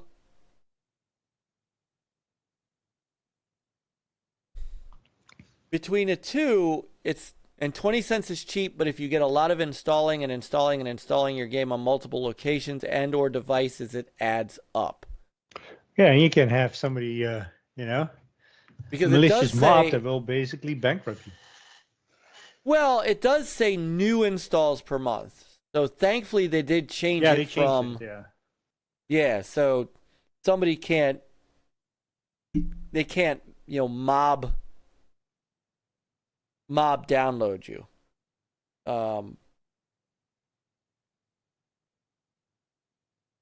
But I guess if they do that, you still have to get some revenue out of it, right? Because you still get How does revenue. Unreal do it? Epic. Well, let's see. Let's take a look.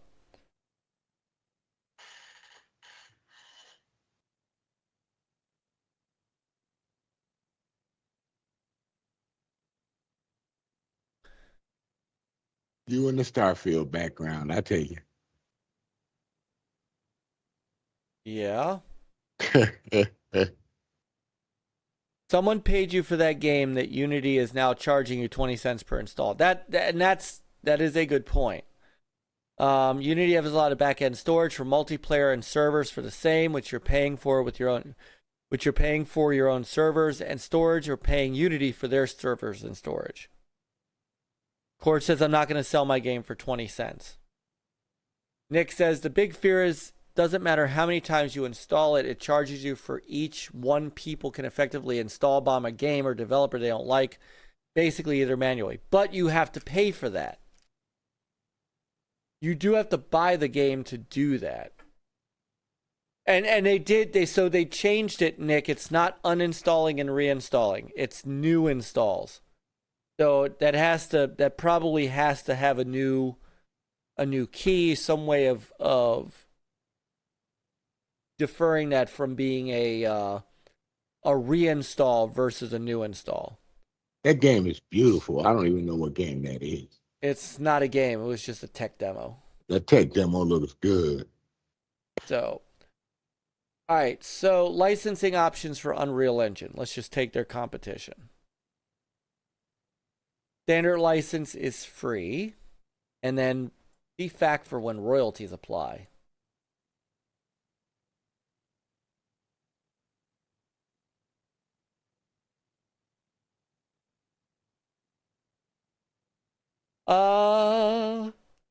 There's a 5% royalty if you're distributing an off-the-shelf product that incorporates Unreal Engine code. You will only owe royalties once the lifetime gross revenue from that product exceeds $1 million. Oh, that's not bad. So, or you get the enterprise program for $1,500 per seat, or a custom license for negotiable terms. That's not bad either.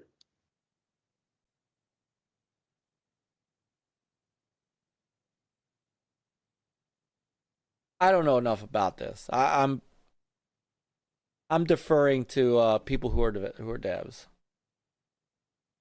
So we would need have a to bunch- They'll Don probably up tweak in it here. some more before the week's ends, probably. Yeah, I would. we would need the Yeah, I would Don up think in so. here. He's a developer. But to Nick's point, though, they did axe one of their cheaper subscriptions and are forcing you to go with the $2,000 subscription if you want to get, the Unity Pro. And I don't know how who much. went to Unity? Was that Peter Moore?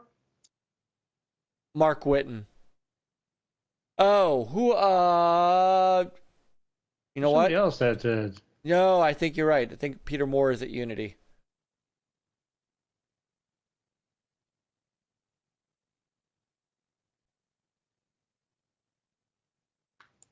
Yeah, but if you noticed in that, they were counting downloads. They weren't counting paid for it.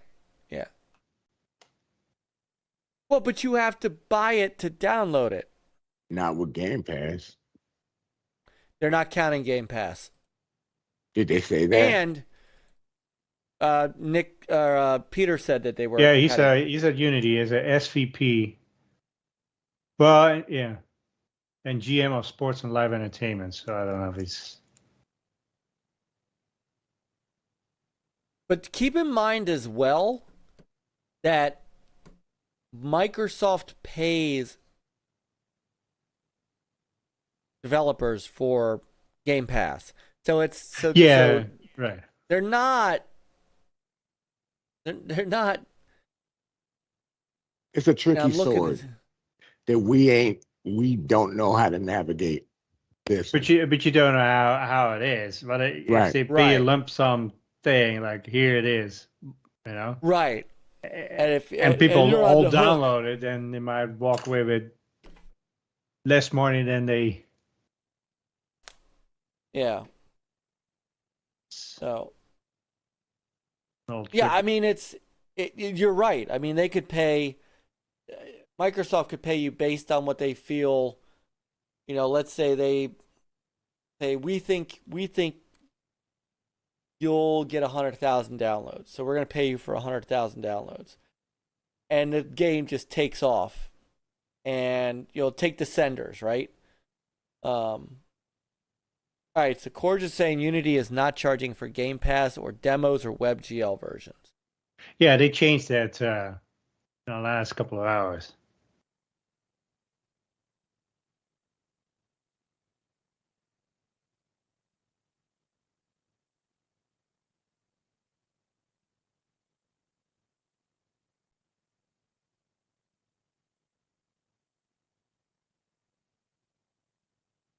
Oh, here we go. Clarifies what type of game installs count.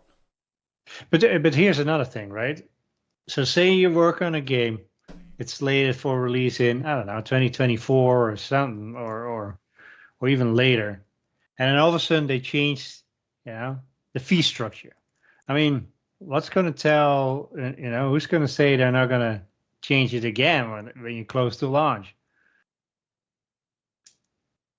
Right. It's a huge.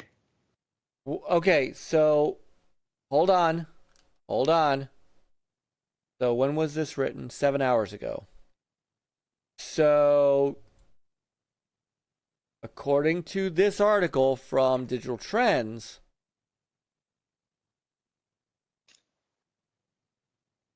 Unity says developers don't need to worry about fees related to trials, bundles, and giveaways. That said, developers who put their game in a subscription service like Game Pass or PlayStation Plus Premium will need to take these fees into account. Yeah, but how trials, old is the article? I think they already got 7 back hours to that. ago. They changed it already. 7 hours ago. Yeah, I think they changed it maybe in the last few hours.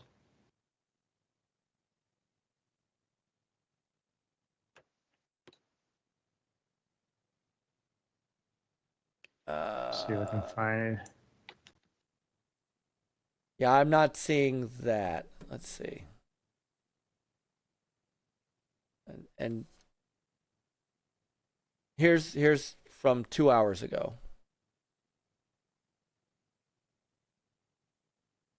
All right, this is 2 hours.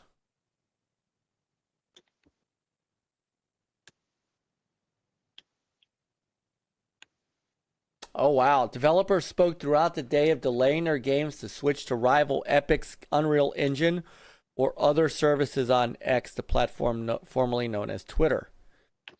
But by the evening, Unity exec Mark Whitten was updating Axios on the policies, potentially diffusing some concerns raised by the game creators. Okay.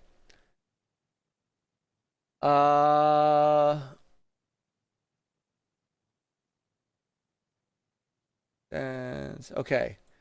Yes, but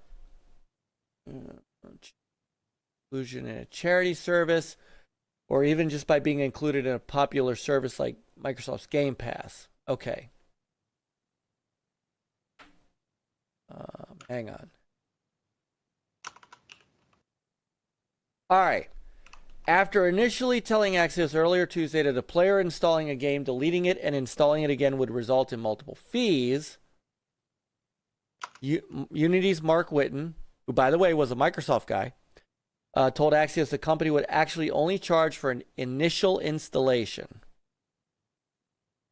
A spokesperson told Axios that Unity had regrouped to discuss the issue. He hoped that this would allay fears of install bombing, where an angry user could keep deleting and reinstalling a game to rack up fees to punish the developer. But an extra fee will be charged if a user installs a game on a second device, say a Steam Deck, after installing a game on a PC. Runtime fees will not be charged for installations of game demos unless the demo is part of a download that includes the full game. Games offered for charity or included in charities will be exempt. Unity will provide a way for developers to inform Unity that their games are being offered that way. As for Game Pass and other subscription services, let me blow this up just a little more. Whitten said that developers like AgroCrab would not be on the hook as the fees are charged to distributors, which in the Game Pass example would be Microsoft. What? Whitten estimates that 10% of Unity's developers will wind up having to pay any fees given the thresholds games need to hit. So wait a minute, hang on. Let me try to make sense of that. Help me with this. As for Game Pass and other subscription services, Whitten said that developers like AgroCrab would not be on the hook as the fees are charged to distributors, which in the Game Pass example would be Microsoft. So if Descenders, we'll take Descenders, right? That's Mike Rose's first game that he put on Game Pass, has been very, very successful. What threshold does Microsoft have to hit for that? That doesn't make any sense, because Microsoft didn't buy the Unity package. So what's the threshold for Microsoft before Unity charges them 20 cents a download? Yeah, because Microsoft got its own engine. It's got Havoc and a few others, dude. Well, that's got nothing to do with this. What this is, just because they have their own engines doesn't mean that, Ravensoft or Ravensdale or whatever his name is that made Descenders is going to use Havoc for their engine. This just means that anybody who makes a game in Unity and puts it on Game Pass, according to Mark Whitten, Microsoft would be on the hook to pay the fees? I don't understand that. What's the threshold?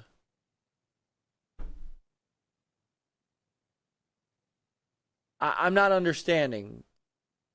Somebody's going to have to explain that one to me.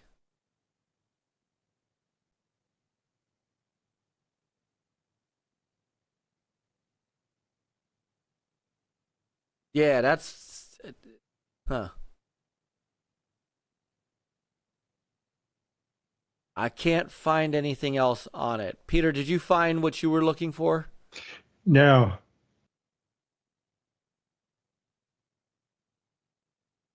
All right. Somebody get Mark Whitten on the phone. We're going to find out what this is. That's funny.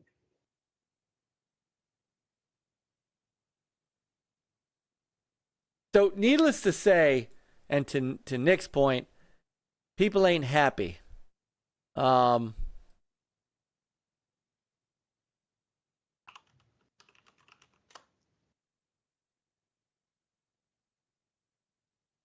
it is what it's gonna be, man. I mean, Yeah. everybody's got to make money somewhere. So, this is what they posted.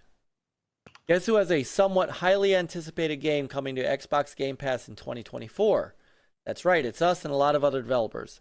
That means that another Crab's Treasure will be free to install for the 25 million Game Pass subscribers. If a fraction of those users download our game, Unity could take a fee that puts an enormous dent in our income and threatens the sustainability of our business. And that's before we even think about sales on other platforms or pirated installs of our game, or even multiple installs by the same user. This decision puts us and countless other studios in a position where we might not be able to justify using Unity for our future titles. If these changes aren't rolled back, we'll be heavily considering abandoning our wealth of Unity expertise we've accumulated over the years and starting from scratch in a new engine, which is something we'd rather not do.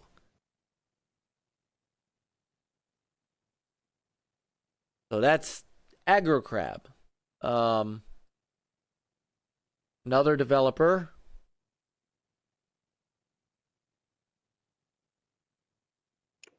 I just stole me a ship. Inner Sloth. We use Unity to make our games. Not only would this harm not only us, but fellow game studios of all budgets and sizes. If this goes through, we delay content and features our players actually want to port our game elsewhere, as others are considering, but many developers won't have the time or means to do the same. Now, and Qeorge left for work, but I did have this question. My understanding is that this is a new thing, in that for a long time, Unity was not charging developers for their engine. But to Qeorge's point earlier, they have storage. There are things that they, and of course their engine is free for personal use. So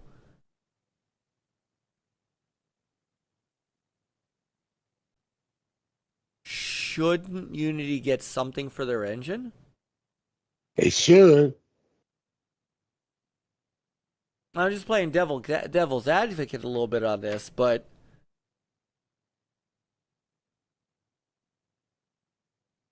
I could see people being upset about buying the Unity Pro package and still having to pay a fee.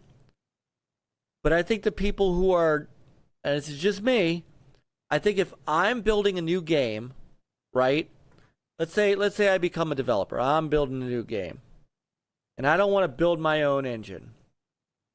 I'll use Unity. And I just get the personal Unity package, which is free, totally free. What does Unity get?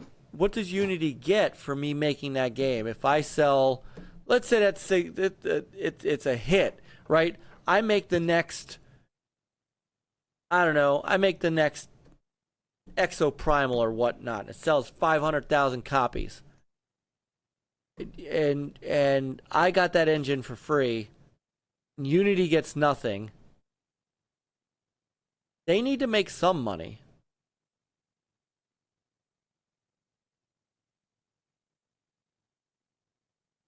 I think it's really hard to discuss this right now because things changed. Sure. Earlier this morning, it was a whole Wild West out there. And the thing is like, Ah. but even that, like, your game is not released yet. It doesn't come out till 2024 or whatever, and now all of a sudden they change, like, hey, wait a second, now you might not be able to afford releasing your game. Well, so hang on. So here's something here's something I just found. Frequently asked questions. And this speaks to that guy AgroCrab. Can I build and deploy to closed platforms like Nintendo, PlayStation, or Xbox with Unity Personal? The answer is no. Let me. In order to build and deploy to closed platforms such as Nintendo Switch, Sony PlayStation, Google Stadia, and Microsoft Xbox, an active Unity Pro subscription or a preferred platform license key provided by the respective platform holder is required. So, in essence, and I'm just pointing this out, going back to that blog post,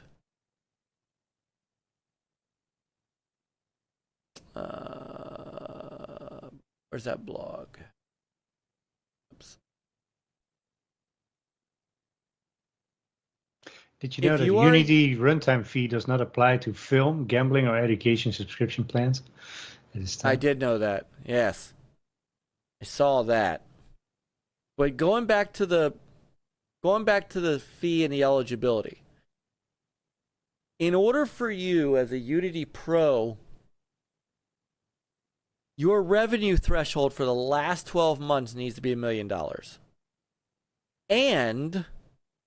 And you have to have a lifetime install threshold of 1 million copies. Once that happens, then you're charged 15 cents per install after that. After 100,000 more installs, it's 75.075, so 7.5. And then from 500,000 to 1 million, 3 cents per install. And then after 1 million, it's 2 cents per install. So, wow, your Rumble chat's shrunk. I know. Well, because, well, we still have 25 people watching. 29. 29. We're still up there. I like it. Where was I? So, in order to publish a game on Xbox, thank you, King. In order to do that, you need to buy Unity Pro. And if you buy Unity Pro and pay the $2,000, you gotta sell $1 million in your game revenue and 1 million copies of the game. And so a couple things here.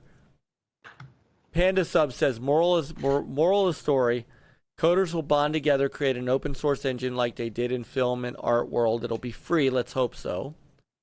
Back from the Dead says that's why so many indie devs go to Steam, which is true because they can start out with the personal license, and if they reach this, then they just pay 20 cents per install afterwards. Welcome, Neptus. Welcome to our chat. Welcome to our channel. Welcome to our show. He says open source game engine already exists. It's called Godot, or it could be Godot. Honestly, it's way better than Unity in general. It just lacks support, which may happen faster if Unity keeps doing this kind of move.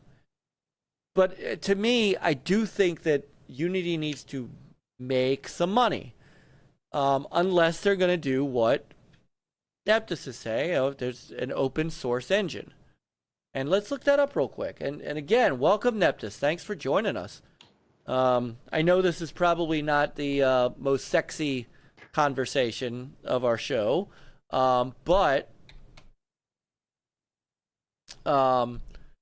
we kind of thought this was something important to talk about because we do care about. I'm typing your name in. You're named after a plant. That's awesome. Godot game engine. Here we go. You know, we are, and we know indie developers. So we're friends with the indie developers. So this is good stuff to know. Free open source 2D and 3D.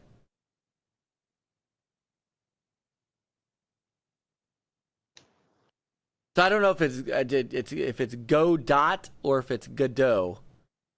So see, in Dreadpool, all right. See Dreadpool. Hey, Shaddai, what's up, brother Shaddai?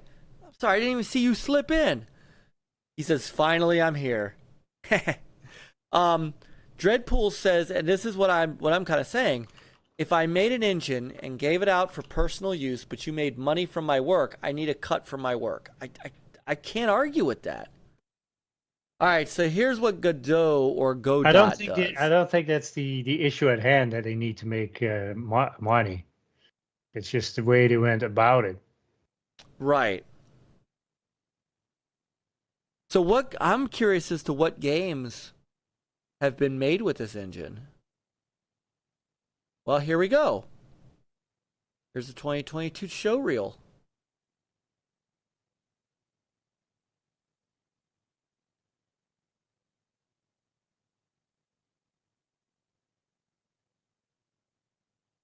Oh, look, it's Starfield. All right, so let's see. Lumencraft. A nice looking game. I like these hand-drawn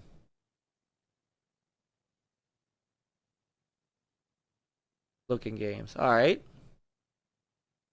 The Ballad of Bonk. So let's see if there's anything in here that's actually that's well known. Dome Keeper, the Almonds. Cassette Beast, I think, was one that was pretty well known, right? Yeah. Thank you, Neptus. He says, thank you for the welcome. Just found you tonight. Yeah, hopefully you'll hang out, stick around. We're gonna talk. Well, shit. We may have to. Damn it, we may have to. See. I know. Fist of the Forgotten. Friday Night Funkin' VR. Project Heartbeat. All right, some good stuff. I mean, some of this looks pretty good.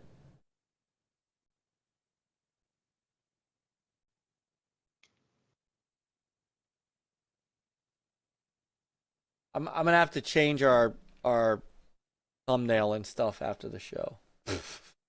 That last one is gonna be easy, dude. That will not take that long. Brotato. See, I could get down with this. Oh, he's got bazookas. Yeah, that's awesome. I mean, look, how did you guys? Because I played the hell out of Vampire Survivor, right? Mm-hmm. I mean, think about how easy of a game Vampire Survivor was. This doesn't look bad. These games don't look bad at all.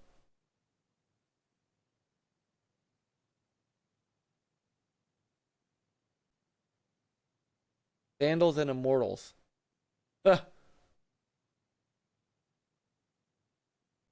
So,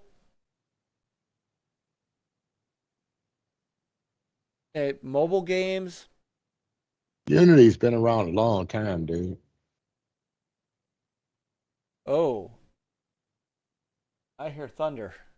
There's a storm rolling through. So, Godot or Godot is free under the MIT license.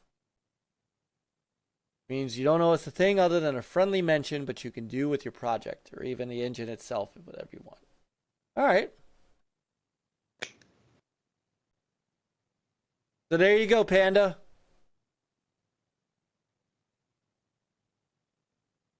Now the question is can you make these games and put them out on a closed platform? Can you put these games out on Xbox, PlayStation? Does it even matter?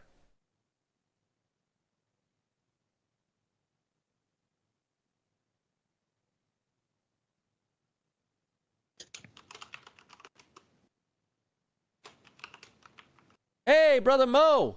What's going on, Big Bad Mo? All right, so we'll keep an eye on this, and I might have to ask a couple of our dev friends to see what they really think of this. So, all right, so we have a couple of minutes. I think we can talk about a few quick games. We already talked about Starfield, but Peter, get us to our last topic. We'll Last topic 30. for the night. The best of 2023. The best of 2023. Well, we still have a couple All of right. months left, so Well, so far. so far. So far. I meant to say. Starfield. Well, of course, Starfield. Starfield. Of course, Starfield is in that list. When was Hogwarts released? Was it in 23? Hogwarts, year. Yeah, it came out no, 23. Hogwarts. Yeah, Hogwarts Legacy. I didn't put it on the thumbnail, but yes, Hogwarts Legacy is one. I know you really did love that game. Yes, it's good. Oh, you had it. You did stream it. Since they had off. a lot of horror games, your Dead Island 2 should be. Dead Island 2? Yeah. Dead Island 2 was a good game. Oh, we do Vampire know how it is, Survivor. Mo. Vampire Survivor It was came a out last great year. game. Where? Did it? Oh yes, X is right because it was in the 2022 Video Game Awards. Yeah, I think it won Oh, for was it? best Yep. indie game or Oh, something. Well, it was up there for. I thought it was up there for Game of the Year. Didn't make it. No, but it was, I thought it was. best indie. It was there. It won that.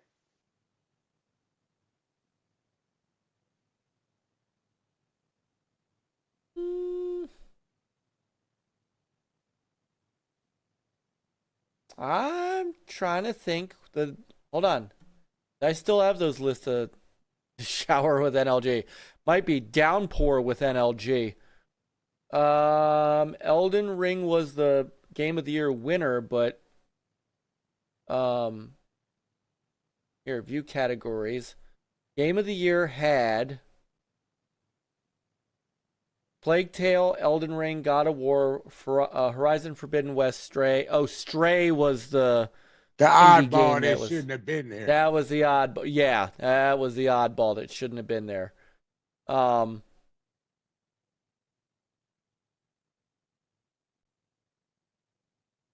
It got. Hold on. Best indie was Stray. Why? I have no idea. I'm trying to think. Where did Vampire Survivor end up? Because I know it was there. I know. All right, you know what? Hang on. Let me look up. Yeah, Vampire Survivors was a 2022 game. Came out. It came out. When did it release? It came out early 2022 after being in early access in 2021. So, Peter, what about Horizon Forbidden West? Yes, those are good. Although not as good as the first one, but still enjoyable. That game came out last year.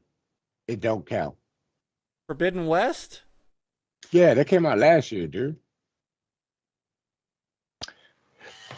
Yes, I'm gonna think That was the year. That was the year that. Oh, you're right. Just took it out of. Yep. You are right. So the next one. So the one for. Okay. So God of War Ragnarok was this year. That was 2020. Oh, that was last year too. Was it? Yeah, it was in the awards. You just said God of War was in the running too, and Elden Ring kicked his butt. November 9th. Damn, I am. Jeez. You know what? You know what, X? This is the week. This is the week in which you are the stone of knowledge. Everybody, to mark your calendars. This was the week that. I'm usually right. You just don't like to listen to me. Oh, do we want to go back to previous shows? Just say it. Yeah. Nah, yeah, you're right. Hi-Fi Rush. It takes a while for my stuff to kind of fruition, dude. Yeah, Hi-Fi Rush. Hi-Fi Rush was a phenomenal. That should be. That should get a nod. That should be there for Game of the Year. What a phenomenal game Hi-Fi Rush was. Oh, man, I gotta be honest. We will be lucky if they even put an Xbox game in there. Oh, stop it. Starfield will be there. Trek to Yomi was 2022. Was it? Yeah. Yep. That came out in the summer, if I remember. Yeah. I don't know if it came out in the summer, but it was on the Switch. Never mind. Sorry. Yeah. I don't know. They might give it a nod, throw it somewhere because it's new to the Switch.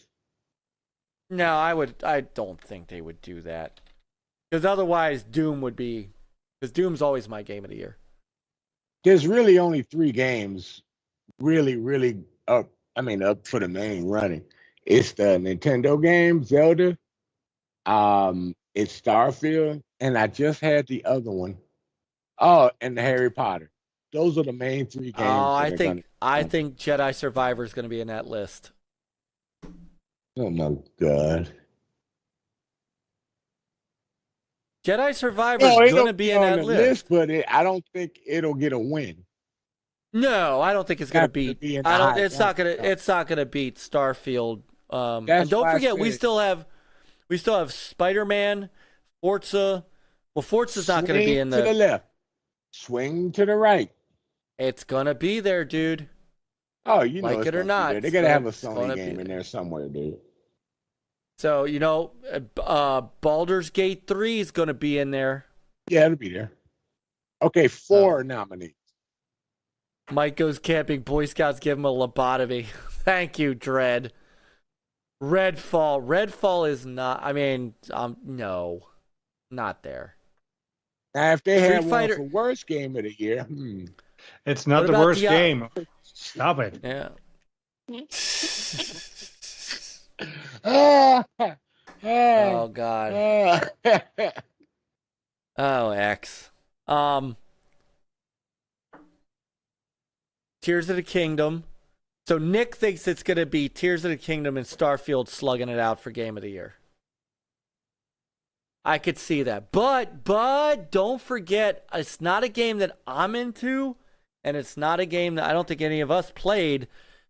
You can't count out Baldur's Gate 3, because game's got 96s on both the PC and the PS5, and it is coming out for Xbox sometime this year. Street Fighter 6. I don't think Street Fighter 6 is going to get a Game of the Year nod, but it certainly is one of the great games of 2023. Yeah, but you got other fighters coming out like Mortal Kombat. It's going to be a great fighter, dude. So it's going to be a great fighter. How about Diablo 4? Oh, Peter, Remnant 2. Come on. Remnant 2. That ain't happening. Hold on, wait a minute. Hold on. The topic is best 23 so far. I'm conflating. Well, who and put to the be award part in there? I did. We were just talking about Starfield being Game of the Year. But as far as games that came out this year that we've enjoyed, that's the best for us. Yeah, Remnant 2 is absolutely there. Yeah, that game is fire. Dude, yes. In fact, if Rick is up for it, we got to get back to that. I'll be done. Rosh Hashanah starts Friday night, but I'll be home. Services are 7:30. I don't have to fast. It's not that kind of holiday. I can game Friday night. We can play some Remnant 2.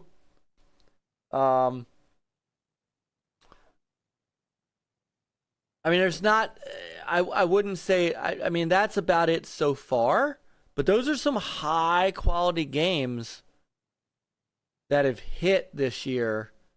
So far.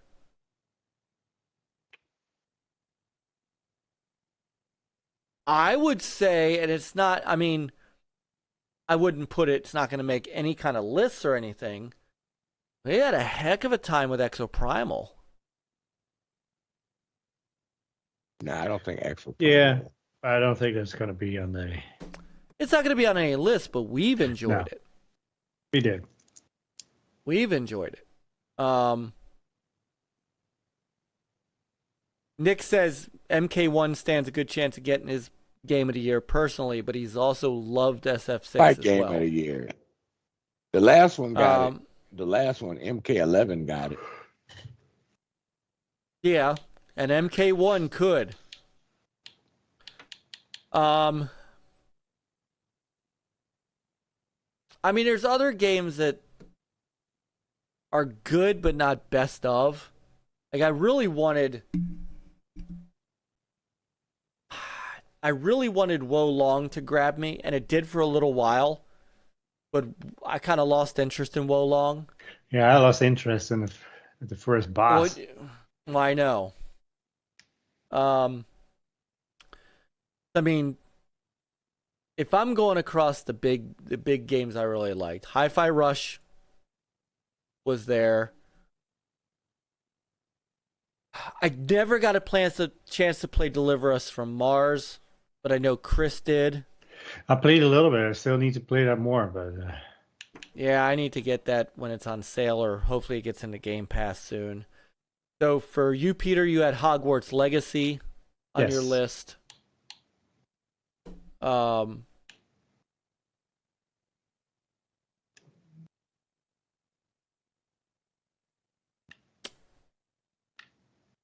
I wanted to like Wo Long, but I really didn't after a while.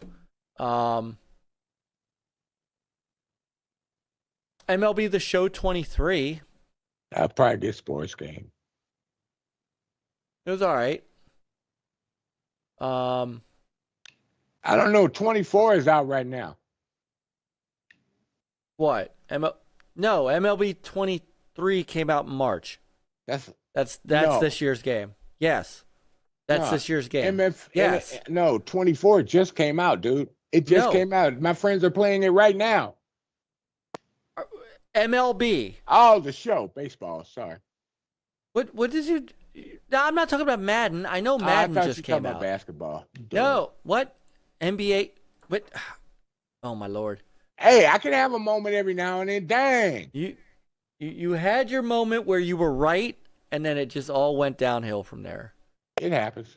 So Dead Island 2 for you, Peter, and Star Wars Jedi Survivor for me. Redfall you liked. Is Redfall one of your best of 2023 so far, though? It's one of the games that I enjoyed a whole lot. So it's definitely my... All right. I think right now in my top 5. All right. Fair enough. Absolutely fair enough. Tears of the Kingdom. I respect your decision, Peter. Thank you.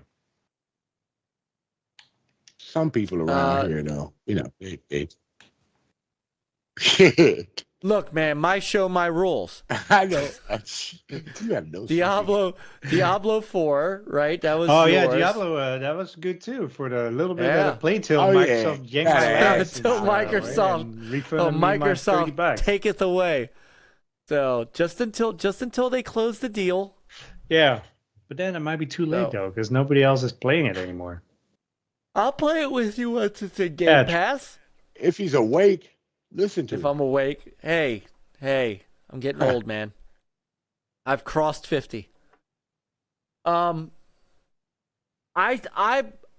me, best of 2023 so far, I'm putting Exoprimal in there because we've enjoyed it, and it is a game I want to get back to play again. It's just mindless fun. Remnant 2 is absolutely there for us. So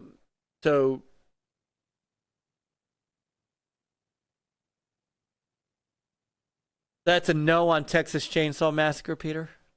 That's a no. That game got uninstalled quick. Damn. No. No. You I still didn't want to play. hesitate, did you, Peter? This was HTK and he was out. Yeah. So Bigblock says does a remaster count? Metroid Prime. So it counts if you want it to count, yeah. Bigblock.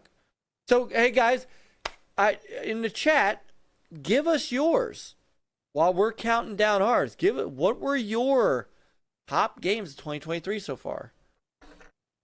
And I still want to play Armored Core 6.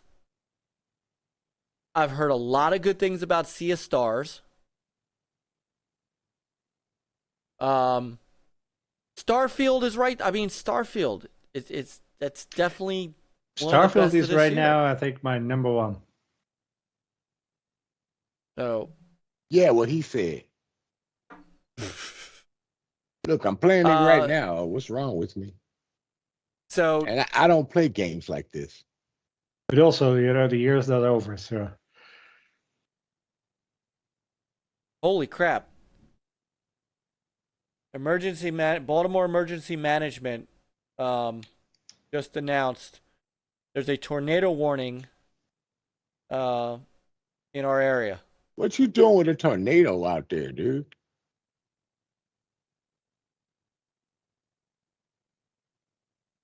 You can't hear that because Uh, I've got the noise no, gate not on. really. No, I can't I'm hear saying you can't hear that. No. But no, I'm saying you can't. What I'm saying is it's nasty out there right now. Stop confusing me. I don't know why you get confused so easily. I love you, man. We need you here. Yeah, I make things a lot more interesting. That's getting kind of close. Ah! You might see the lightning in the window behind me though. Yeah, we're right in the eye of it. So there's a tornado warning. Holy crap. In Edgewood, there's a tornado warning. Storms continuing through 3 a.m. So, tornado warning from 11 p.m. till 12 a.m. All right, so we're past the tornado warning. Take shelter in place. Tornado warning for Central Hartford County. That is exactly where the hell we are. A severe thunderstorm capable of producing a tornado was located over Perry Hall or near Middle River, moving northeast our direction at 20 miles an hour. Tornado and quarter-size hail. So, danger storm will be near Bel Air South, Bel Air North, Falston, Kingsville, and Pleasant Hills around 12. We are in that Bel Air South.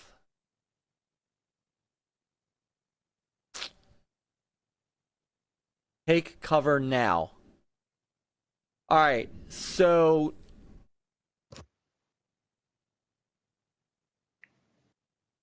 hang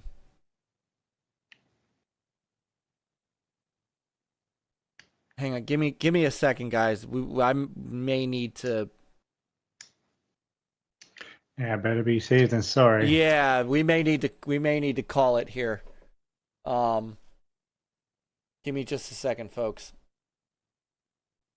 I mean that thunder is coming every 10 or 15 seconds. So just to show you guys, this see that dot? That dot is me. I can't believe that something like that is coming east, man. Yeah. So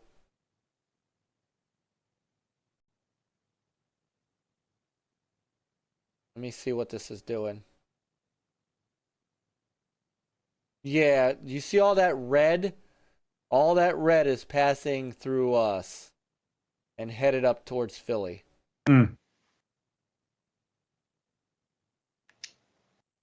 All right. So.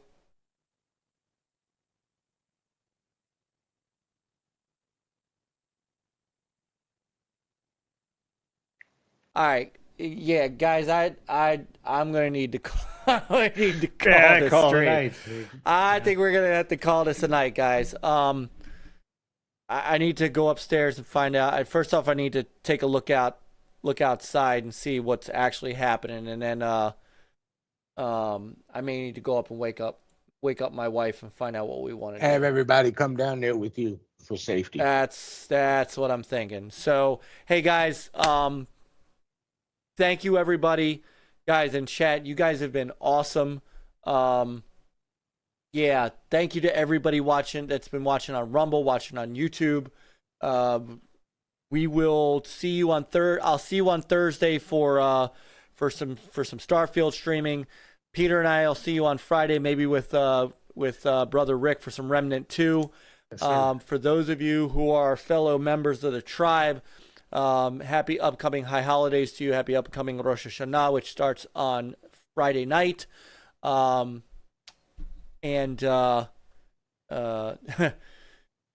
thank you everybody. I'm gonna go ahead and get us out of here. Peter, X, my brothers, thank you guys so much, and we will talk to you soon. Play on, gamers. Peace out, everybody. Oops.